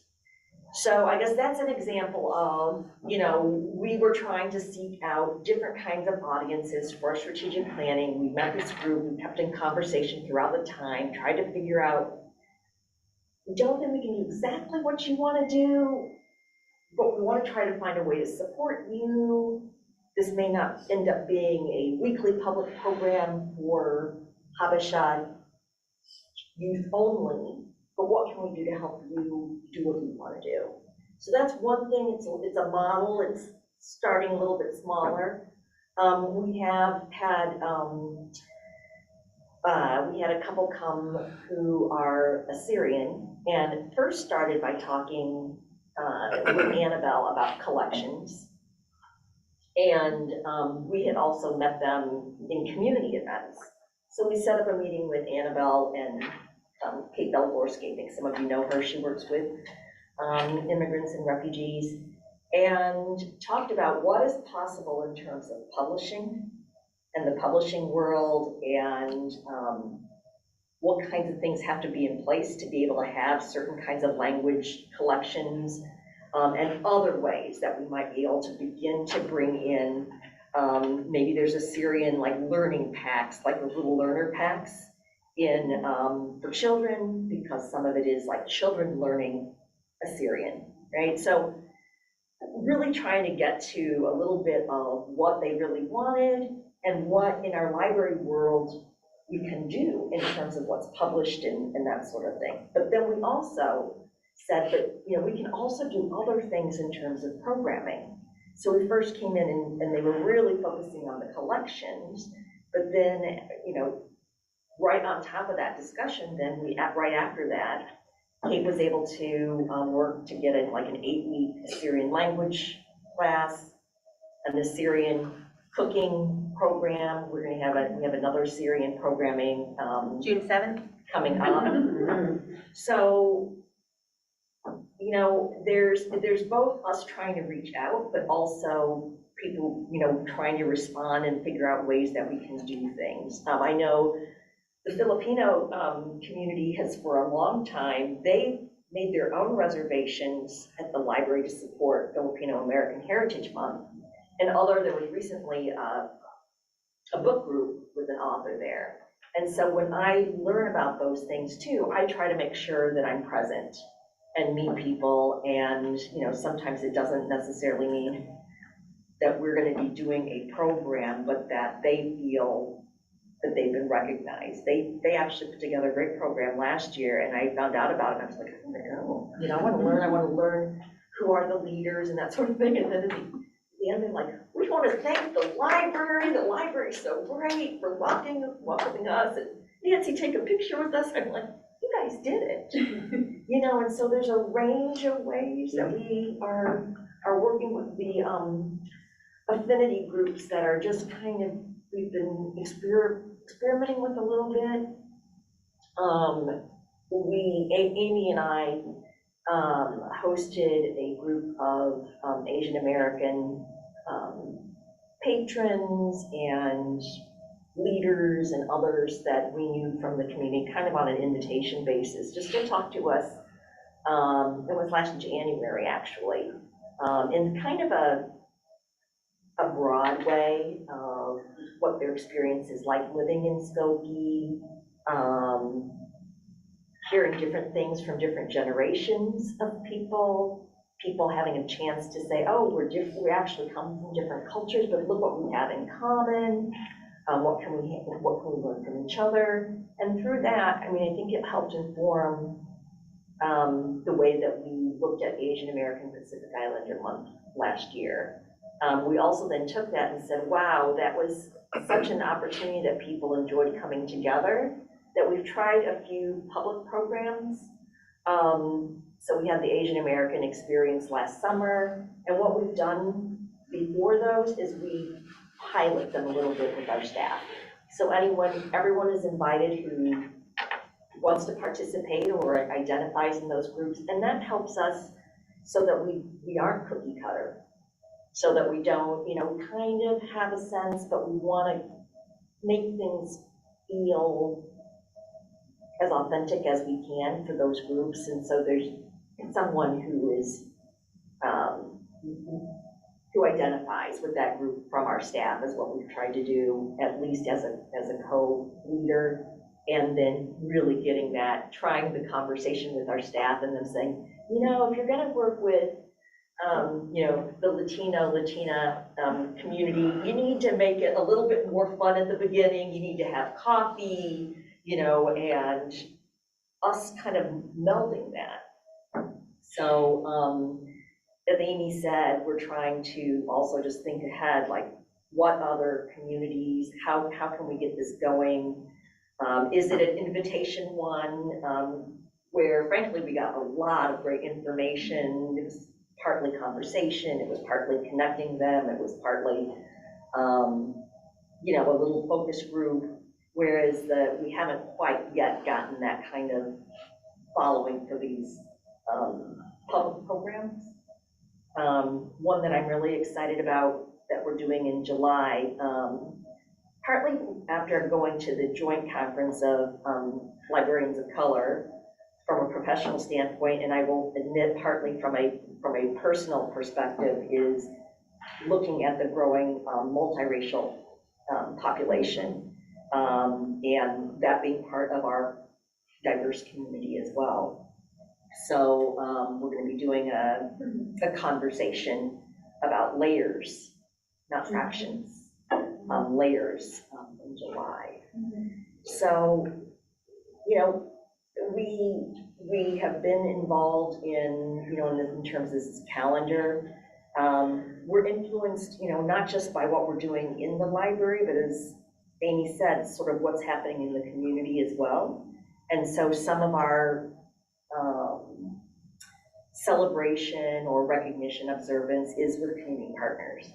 So Juneteenth is a huge community. May I have your attention, please? May I have your attention, please? The library will be closing in 15 minutes at 9 p.m. If you have items that you wish to borrow, please check them out at this time. All library materials must be checked out before we close. Thank you. We work with Skokie United is really the leader on that. They're a small grassroots organization with huge vision, lots of ambition, but we are there to support them. And so Juneteenth has become a bigger thing over the last few years. We also do more collaboration around Pride. So we have our own things inside the library, but then we will have the book bike at the Pride event. We had the bookmobile at the Dia de los Muertos event last year. So there are different things that we're doing with community partners as well. Sometimes you talked about the calendar, and Amy told you about how the whole calendar thing. What's interesting is depending on who our community partners are, we might want to start a conversation early, and they're not ready to yet. So, either, the time goes by where we missed the newsletter, or, an opportunity to get something with a lot of promotion, but then we learn from that. And I remember when, Amy was like, various groups have been contacting me about Martin Luther King Jr. Day, so I'm starting a list so we can reach out to them when we're starting to plan it. But that's a big reality with all of our programs when we're working with community partners, is as much as we try to get things in our program cycle. I think my department is always the bad guy because we are driven by the community. And so they don't care what our program cycle is, they really don't. And as much as like, there were some that I would like, we would send them the calendar. If you want a program by this, we need to be talking by this. They don't care. And so, it really doesn't matter. And so we do things year round. We do things year round as well. You just described a YouTube show. I mean, we've got social media. In the event, it's not in the newsletter, but we could have a YouTube show that's all about community partners. And so depending on what's happening, that could be the broadcast. And then you'll probably get more people in the newsletter. I love that idea personally, and I think that, Amy and Nancy spoke well about our current processes and what we're trying to do, but at the end of the day, the reality is our strategic plan that the board just approved reflects the room for growth that we have. We can do better and can do more, and can do different in terms of cultivating that connectedness and sense of belonging among all residents of Skokie. We can do better in terms of enhancing our core services, like programming, like our social media, like our community engagement, our collections. So that's how I feel like we're in this page where we're kind of turning the page on past 3 years. We need to move forward and be open to new ideas like that. So I appreciate that. I do think that actually when we hit the theme of belonging and connectedness, we specifically were searching out different groups in addition to 3 opportunities for like broad public participation and the survey. And we wanted a group specifically for seniors. We wanted a group specifically with the ELL Parent Center. We wanted a group specifically with a group that we felt was less English fluent. So that theme came from, it just kept coming up and coming up. It's what everybody wants. The other thing we need too is not another thing. I'm sorry, it doesn't tie together like that. But Asian American and Pacific Islander heritage, who are those people? It's a lot of people. We don't have a clue. Americans don't know. We barely know where Asia is. And then you want us to do Pacific Islander, we barely know where the Pacific Ocean is if we're not going to a resort. It's an opportunity to like get some of these groups, my brain, their origins, get our geography education better, and tied into where it's possible with some of these to just have a map, because we don't know. We're not. It's like language and geography, forget it. That's not how we're taught. I think that's a good example of how, I can speak specifically to programs and then some of the things in other, learning spaces, but it would be just a piece of the picture to be looking just at what's on the program calendar for any of these observances, for any community groups. So, I think about in the boombox, so, geared toward kids kindergarten through 8th grade, and the experiential learning specialists, and they're creating resources that connect with what's going on in the month and highlighting scientists from these places or having maps, having some of that contextual information. I know our collections, access department does a lot of displays. Our advisory team does a lot of lists. So, one of the pieces, I always think to myself about how do we make all of those many Wednesday programs more visible. But then if we start to say, and all of the lists, and all of the things you can see in the spaces, and, it's a 6-sided die, right? And, only one of the sides is facing up, and it takes effort to see what's on the other sides. But there are other sides. Yes. So. And I'm just gonna Can I just jump in for a second? I just think that, I guess I'm gonna take a different angle a little bit at this, because the way that I see it is that, I really love how we have already laid out kind of the holidays, the standalone days. We've got the Heritage and History Months, and I think those are all important. And what's so great that I see is that we do respond to the community, even though it might not be a full-on push. I do see the programming that comes through that I feel is very reflective of the Skokie community. So I think that that's still very powerful, even though it might not make it into the newsletter or, but I do see it in there, and I do see the programming that does come up. So I just wanted to acknowledge that. And then the other piece of it, I think that, as you continue to grow and find ways of connecting with the community and doing some of that outreach, I think that it's important too, like when you speak about, for example, like Asian American Pacific Islander Month, for example, the displays that we have speak a lot to that, and the programs that we have speak a lot to that. And I think there's also a piece of it that we are a resource for those kinds of things. I also think it's on the onus of other people to also do their research as well. So I think that it's kind of that two-way. We can provide those resources to help you to learn and grow as you're discovering other heritages and other ethnicities and all of those kinds of groups. And I think that we are a resource for that, and we highlight that, and that's so awesome. And it's also on the responsibility of patrons too to kind of use those resources and take part in it, and do their own research and development as we're. I hear what you're saying. It's not our culture. That's not the American culture. The American culture says you're a group over here, and you're a group over here, and you're one, and you're one, and you're one, and that's all you have to deal with.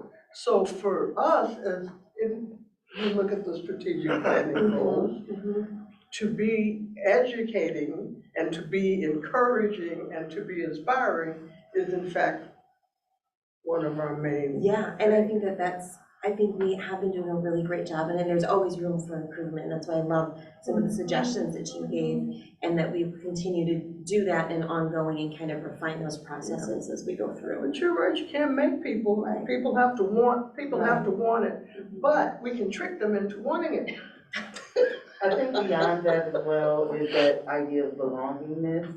So to your point of having displays and having literature that relates to the most underrepresented groups, when they come in, they feel that they belong here at the library. Part of our role is educating, but it's also ensuring that those patrons feel welcome, they feel that they belong, that they're a part of Skokie, they're a part of the library. So it is May I have your important attention, please? The library will be closing in 5 minutes at 9 p.m. Please gather your belongings and prepare to exit the building. Thank you. When we're highlighting these heritage months, I'm going to speak to the heritage months in particular, that we're also highlighting not the cookie cutter version, for lack of a better word. So we're not putting out information or things that people are learning in school. They know the Black History Month. I'm just going to speak to Black History Month. They know the Black History Month top 5. We're going to talk about these top 5 figures in history, and everyone knows about that. But are we talking about folks like Madam C.J. Walker? Are there, things up like that? Are we talking about the women from the Hidden Figures movie who were NASA scientists and mathematicians? Those are the things that I would like to see elevated. Those stories that aren't told as much, and it may be like, I love my history bucks, and I like the little random parts of history, but when I see things like that, where I normally don't see, especially with the stereotypical images we see in media so much, when I see something that counters that narrative, that counter narrative telling is very, storytelling is very important for us to do in the library, in my opinion. Yeah, and something we're always trying to do, I don't know if you noticed in the picture part of the strategic update, the quarterly update, but we've got a picture from one of our kids programs that was during February in connection with Black History Month, celebrating the art style of Chicago artist Hebrew Brantley. So again, not trying to go, as you said, beyond the top 5, but engage in a way that is, you know, Michelle, as you were talking, it made me think like, how are we providing a welcome mat, an open door, an invitation in, but we can't cross the threshold for people. We can just create opportunities for them, yeah. And I love the idea, kind of speaking to about your ideas about the underrepresented, right? Is that I think one of the biggest, you know, things that we can do is continue to think about which voices are not at the table, right? Who is not here, who is being left out of the conversations, because when we can draw those people, everybody in, right? And being able to get that representation here and in a place where it's prominent, that we really are doing such, you know, it's going to multiply, I think, so much community-wise when we talk about, you know, welcoming everybody and, you know, Skokie welcoming everyone, right? Is really always using that critical eye of, you know, who is not at the table, why aren't they here, and how can we get them here? You're reminding me, Ella, of my parents and myself. When I first came to this library, I lived in Evanston before, and I was so sad to leave that library. And then my neighbor said, wait till you see the Skokie Library. I said, okay. So I came here and I saw the vast international collection, and I saw a section on Croatian and Serbian. So I'm 2 ethnic groups, and tech used to be 1, but I'm technically 2 after the Civil War.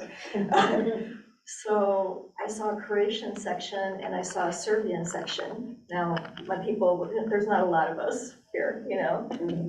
My point being, like, for myself, and even more so, I would say, for my mother and father, for them to see that is so heartwarming to them. And it immediately does give this sense of, oh, okay, we are actually welcome here, you know? So it's just things like that that can really make a big difference. Shubham? My 2 cents is, we're talking about belonging, right? We're talking about welcoming groups from Skokie into our library. I appreciate very much the delicate balance that this chart holds. It's not easy, I know. And maintaining those delicate relationships with your community partners is also not easy. That said, my suggestion would be, if you are dealing with a community group which you do not belong to, it would behoove you to talk to someone from that group, talk to someone from that community. The library is now closed. All library patrons must exit the building at this time. Thank you. Good night. Talk to someone from that community about the programming that you're planning on doing, so that they can understand and they can see, okay, and you can learn as well, okay?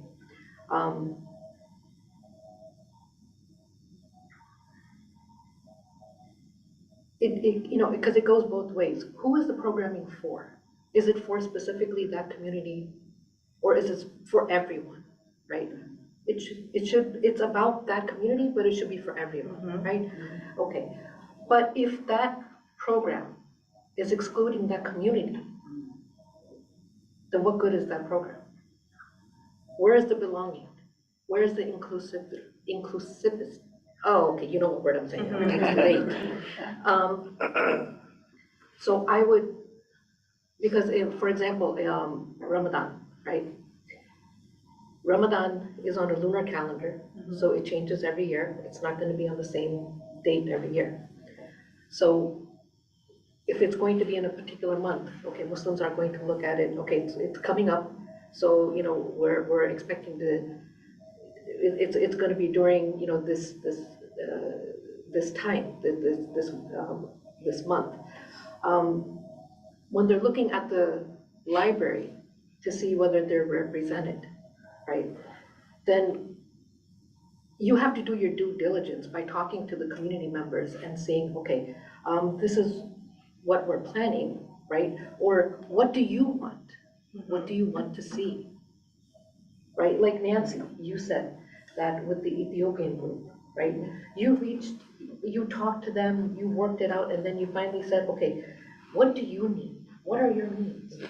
And they found the perfect balance, right? It may not necessarily be that you develop the program, they develop the program for themselves.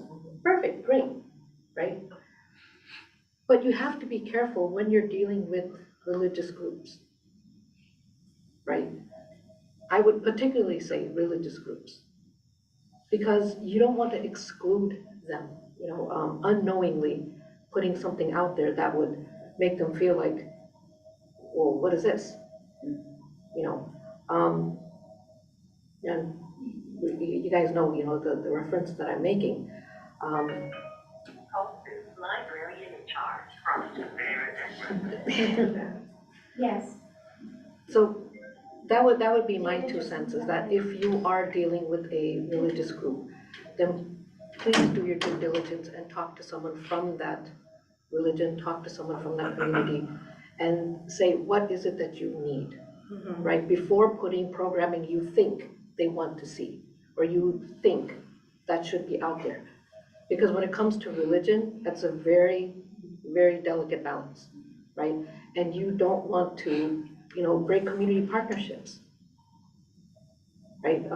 By putting something out there that will offend someone rather than, bring them in. So that's my 2 cents. Yeah, thank you. And that's one, it's absolutely agree. Yes, we always need to be talking to community members. And what can sometimes feel tricky about it is that none of the many, cultural groups, religious groups within Skokie are monocultures in and of themselves, right? And so it makes me think about an event, a teen event that we had back in, it was the winter, cold, that was looking at the intersectional identity of gay Jewish teens. And we had some Jewish community members who were really excited, and others who thought, this is not a thing I would ever allow my kid to go to. And that's complicated, right? We don't ever want to intentionally provoke anybody or intentionally offend. And we also know the same as with materials in our collections. How are we doing the best that we can to make sure that we're representing as much variety of the perspectives in our community as possible? We're the library for everyone in the community. And so when we do offend, I certainly want to know about it so we don't unknowingly do the same things again. And how do we continue to have more conversations with more people and welcome additional perspectives? Because I agree entirely. At no point do I get to just say, this is what I think we should have on the calendar. That's not how we approach our program planning. It starts with our strategic plan, what we're hearing from community members, and we need it to keep evolving. The more conversations we have, the more we can learn. Hopefully, the more options we can have for the largest number of people, knowing that at the end of the day, not every program is going to be the right fit for every person. But in the same way that we talk about in libraries, every book their reader, every reader their book, having a similar approach to programming as well. Yeah, thank you, Shabna. And I hear that, Amy. I really think that that's something that, when we think about censorship, right, and we think about, where the library stands on that, and sometimes, there will be programs that might, I can speak in the I, right, that I might not attend, but I know that that might be a platform that somebody else might find beneficial. The same way I would not pick certain books, but I know that that might speak to somebody else, and so I think we need to, continue to offer things that may, that might push a little bit or might be uncomfortable for some people at some point in time, and know that it's okay that not everybody has to be we're not forcing it on anybody, right? But there's no mandatory attendance or anything like that, that it's open to those who want to have that conversation and who want to attend it, who want to learn it. And if you don't, then that's okay as well. I do hear what you're saying, Chabam, as far as like, you know, that delicate balance of being able to, you know, be respectful and also continue with that. So I mean, that it's very tricky, and, you know, I think that we need to continue to, you know, to look at it through that critical eye, right? And I think that that does make it uncomfortable, you know, and sometimes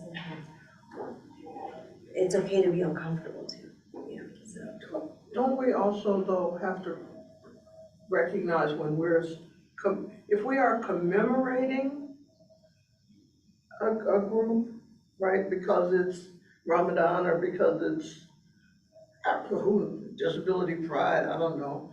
You know, if we're commemorating that and celebrating them, then it should not be against a basic principle of that group.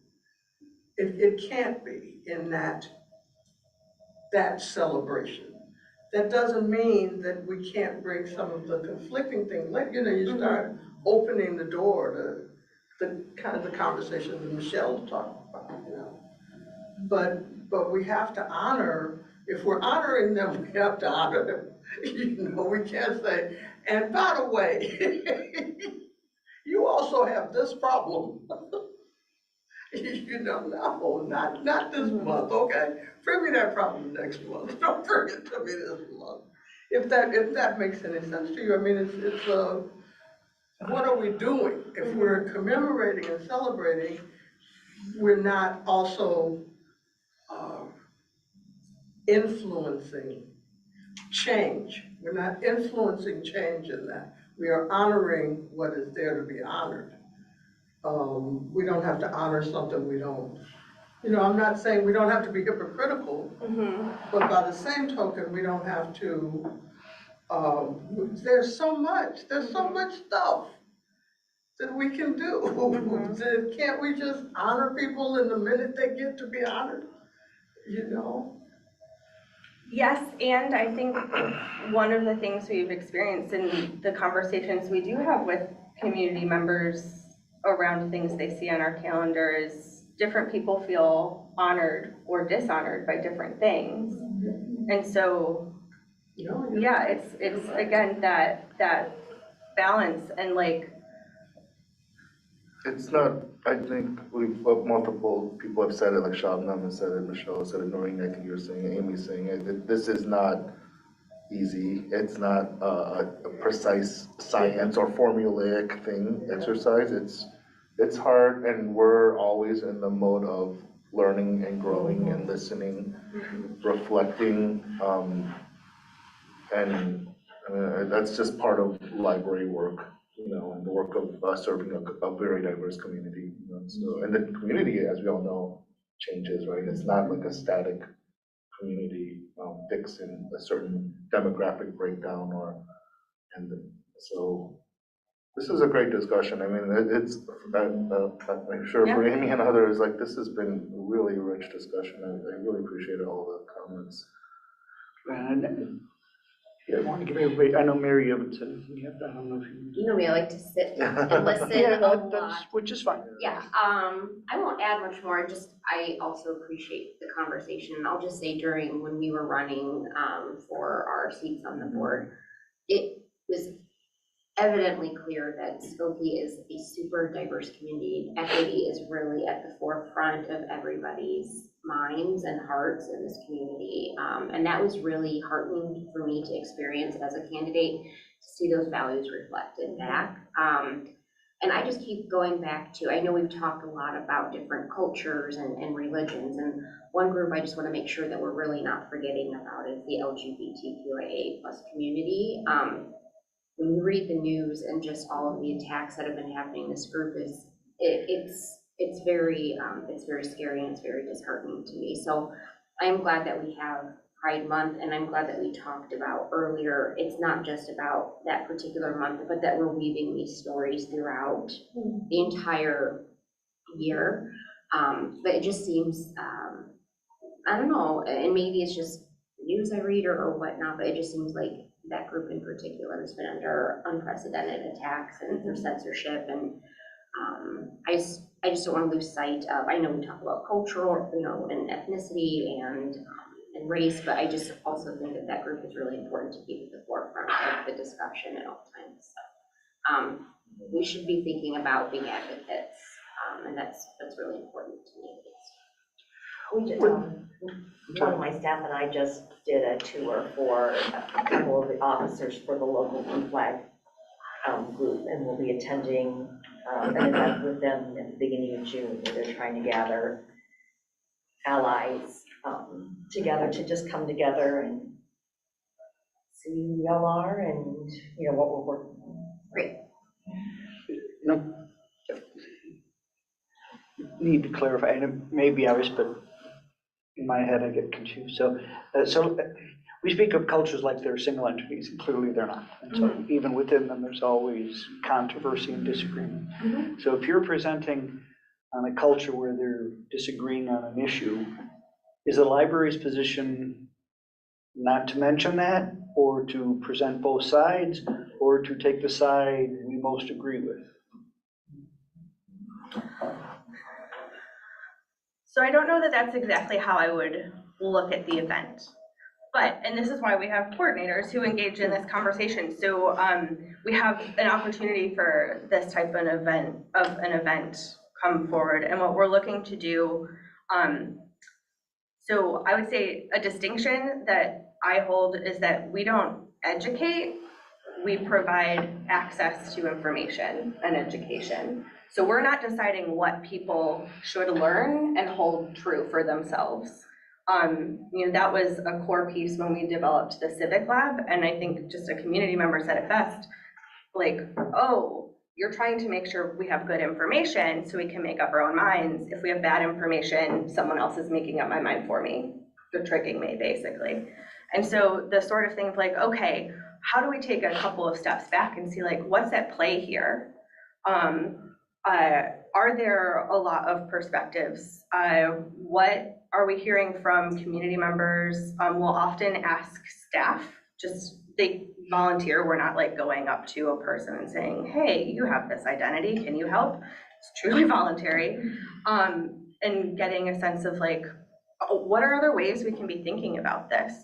So one of the things that we try very hard to do, in particular with months where we know people are going to be looking specifically for the range of things, we do think of how to have a range so that we're not arbitrarily forcing what is a false binary of, okay, there are only two sides and it's gonna be in this one okay.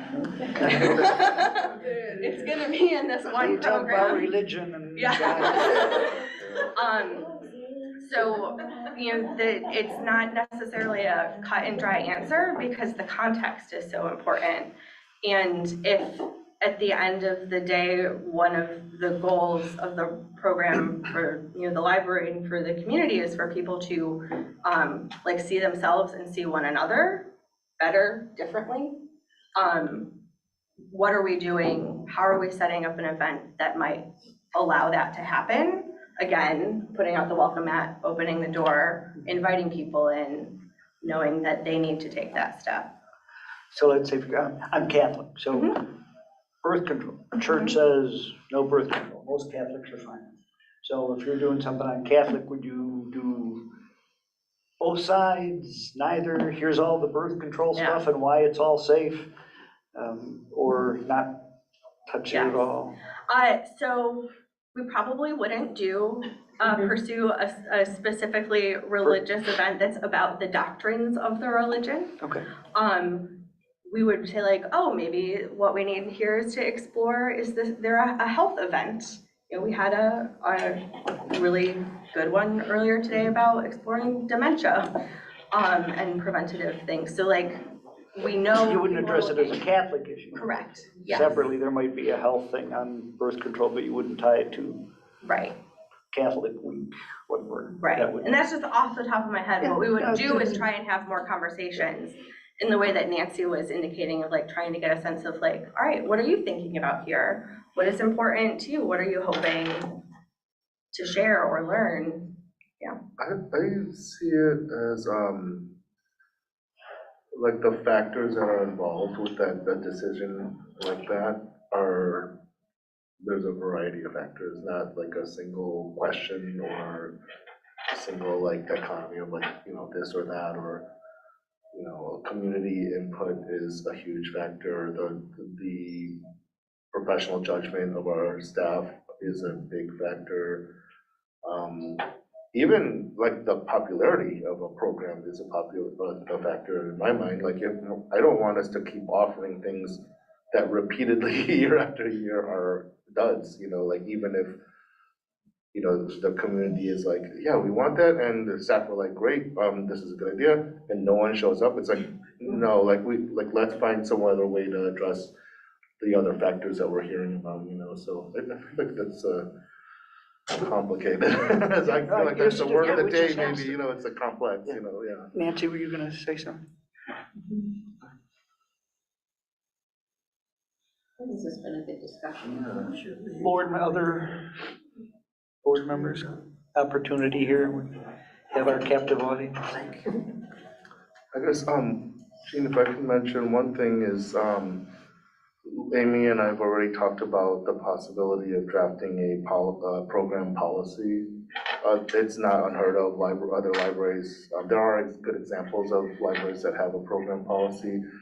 I can promise you that it's not going to like simplify and make all of this easier or plain, in decision making, but it can guide us and kind of help us explicitly state some of the factors are the way we handle our work, approach our work in this area, and I think it might be good for the board to consider that in the future. We can draft something and.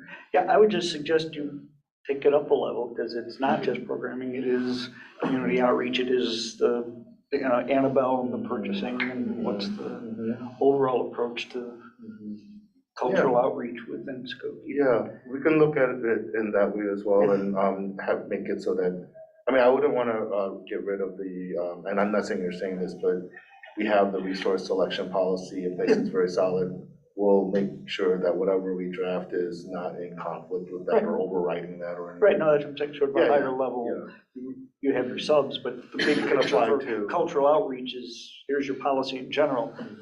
See the different departments for their specifics. We'll work on a number of versions of this and maybe bring it back to the board for discussion if you'd like in the summer. That's good. I think it creates a sense of transparency, Right. Which I think is really important as a community or community resource. I think transparency is always good. And it gives, board approved policies always, it's on us as staff to implement those policies, so it gives us clarity on what the board is asking for, so I think it'll be a win-win. I appreciate hearing everybody's comments, so I think it's good. Good stuff. Yes, everybody good? Okay, we don't need a vote on this. Thank you all. We will move on in the agenda because we have a whole nother meeting to have here. Thank you. Yes, thank you all. All right, so for the monthly meeting, so we have to go into an annual meeting, but first let's finish the monthly meeting. Monthly meeting comments from trustees. Any closing comments? Yes. We're working on it. I'm interviewing.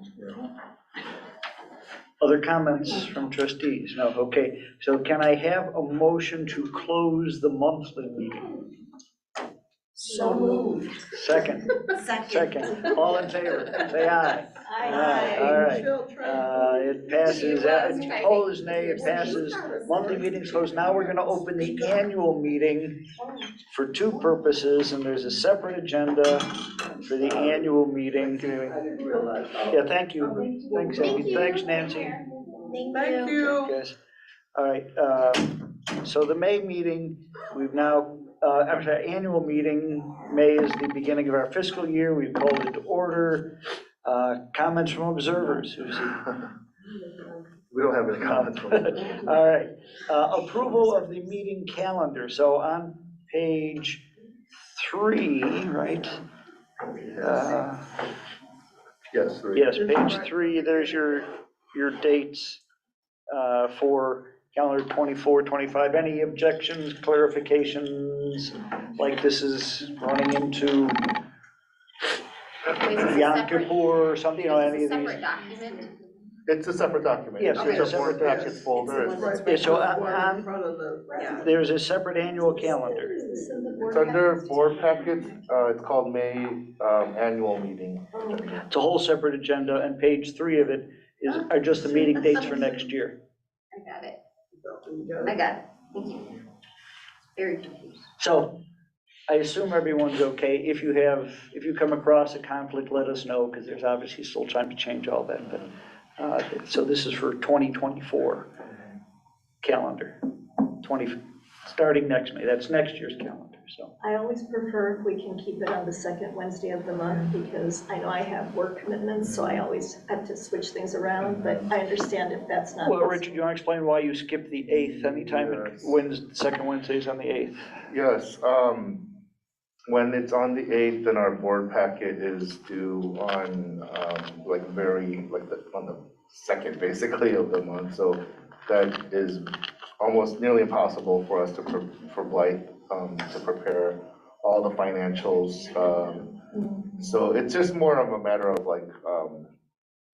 difficulty in preparing the packet on time, so. Because I can't start until the 1st. Right. So that's why whenever the second Wednesday falls on the 8th, the library kicks our meeting to the 15th.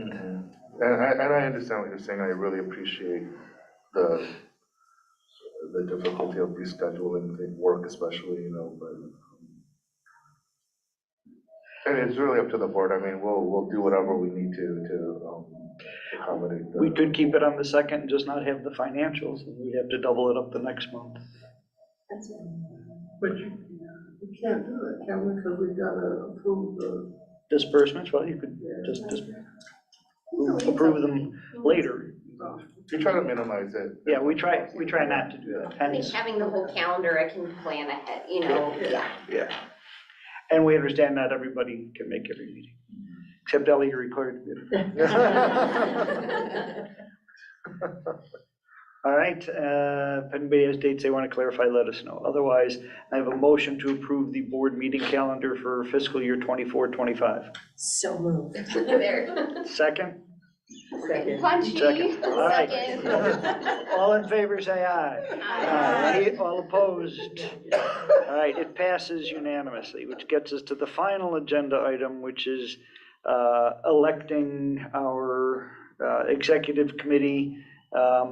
We had an interim when Mark was gone, and we are now on a 2-year cycle intentionally designed to be post-election. So given there's an election of board member every 2 years in April with staggered terms, in May, post-election, we elect new executive committee. So Every odd year. what's that? Every odd year, yeah, yeah. but it's really tied more to the election than anything. So we are now in sync with it. So first we need nominations for board president. I nominate Jean Griffin. Thank you. Any other? Two seconded. There you go, nominated and seconded. Any other nominations? All right, all in favor of me as president, say aye. Aye. Opposed? I abstain. Okay, for the record, so 6, 0, and 1. All right, next vice president, nominations. Nominate Noreen. Do we have a second for Noreen? Second. Second. Any other nominations? All in favor of Noreen as vice president, say aye. Aye. And that was unanimous. All right. Secretary, which is, we need nominations, so it's currently Shabnam. Do you like being on their show? I nominate Sean. I second. Second. You beat me too. There you go. Any other I was nominations? I was on a roll. Right. Any other nominations? No. All in favor of Shabnam as secretary, say aye. Aye. Any opposed? All right, so that's it, right? Just the three? Congratulations. So we're in for 2-year commitments there. We don't have to change the website. We don't. Well, you just did the website update, you know, that's why I was checking, because they've been doing the job for what, like a month? You've been doing it for a little bit longer, so just making sure. I think Ella's on here too. Good. All right, final item, any comments from trustees? Thank you to our newly elected executive officers. Yes. Careful what you wish for. All right. And motion to close the meeting, the annual meeting. So moved. Second? Second. All in favor? Aye.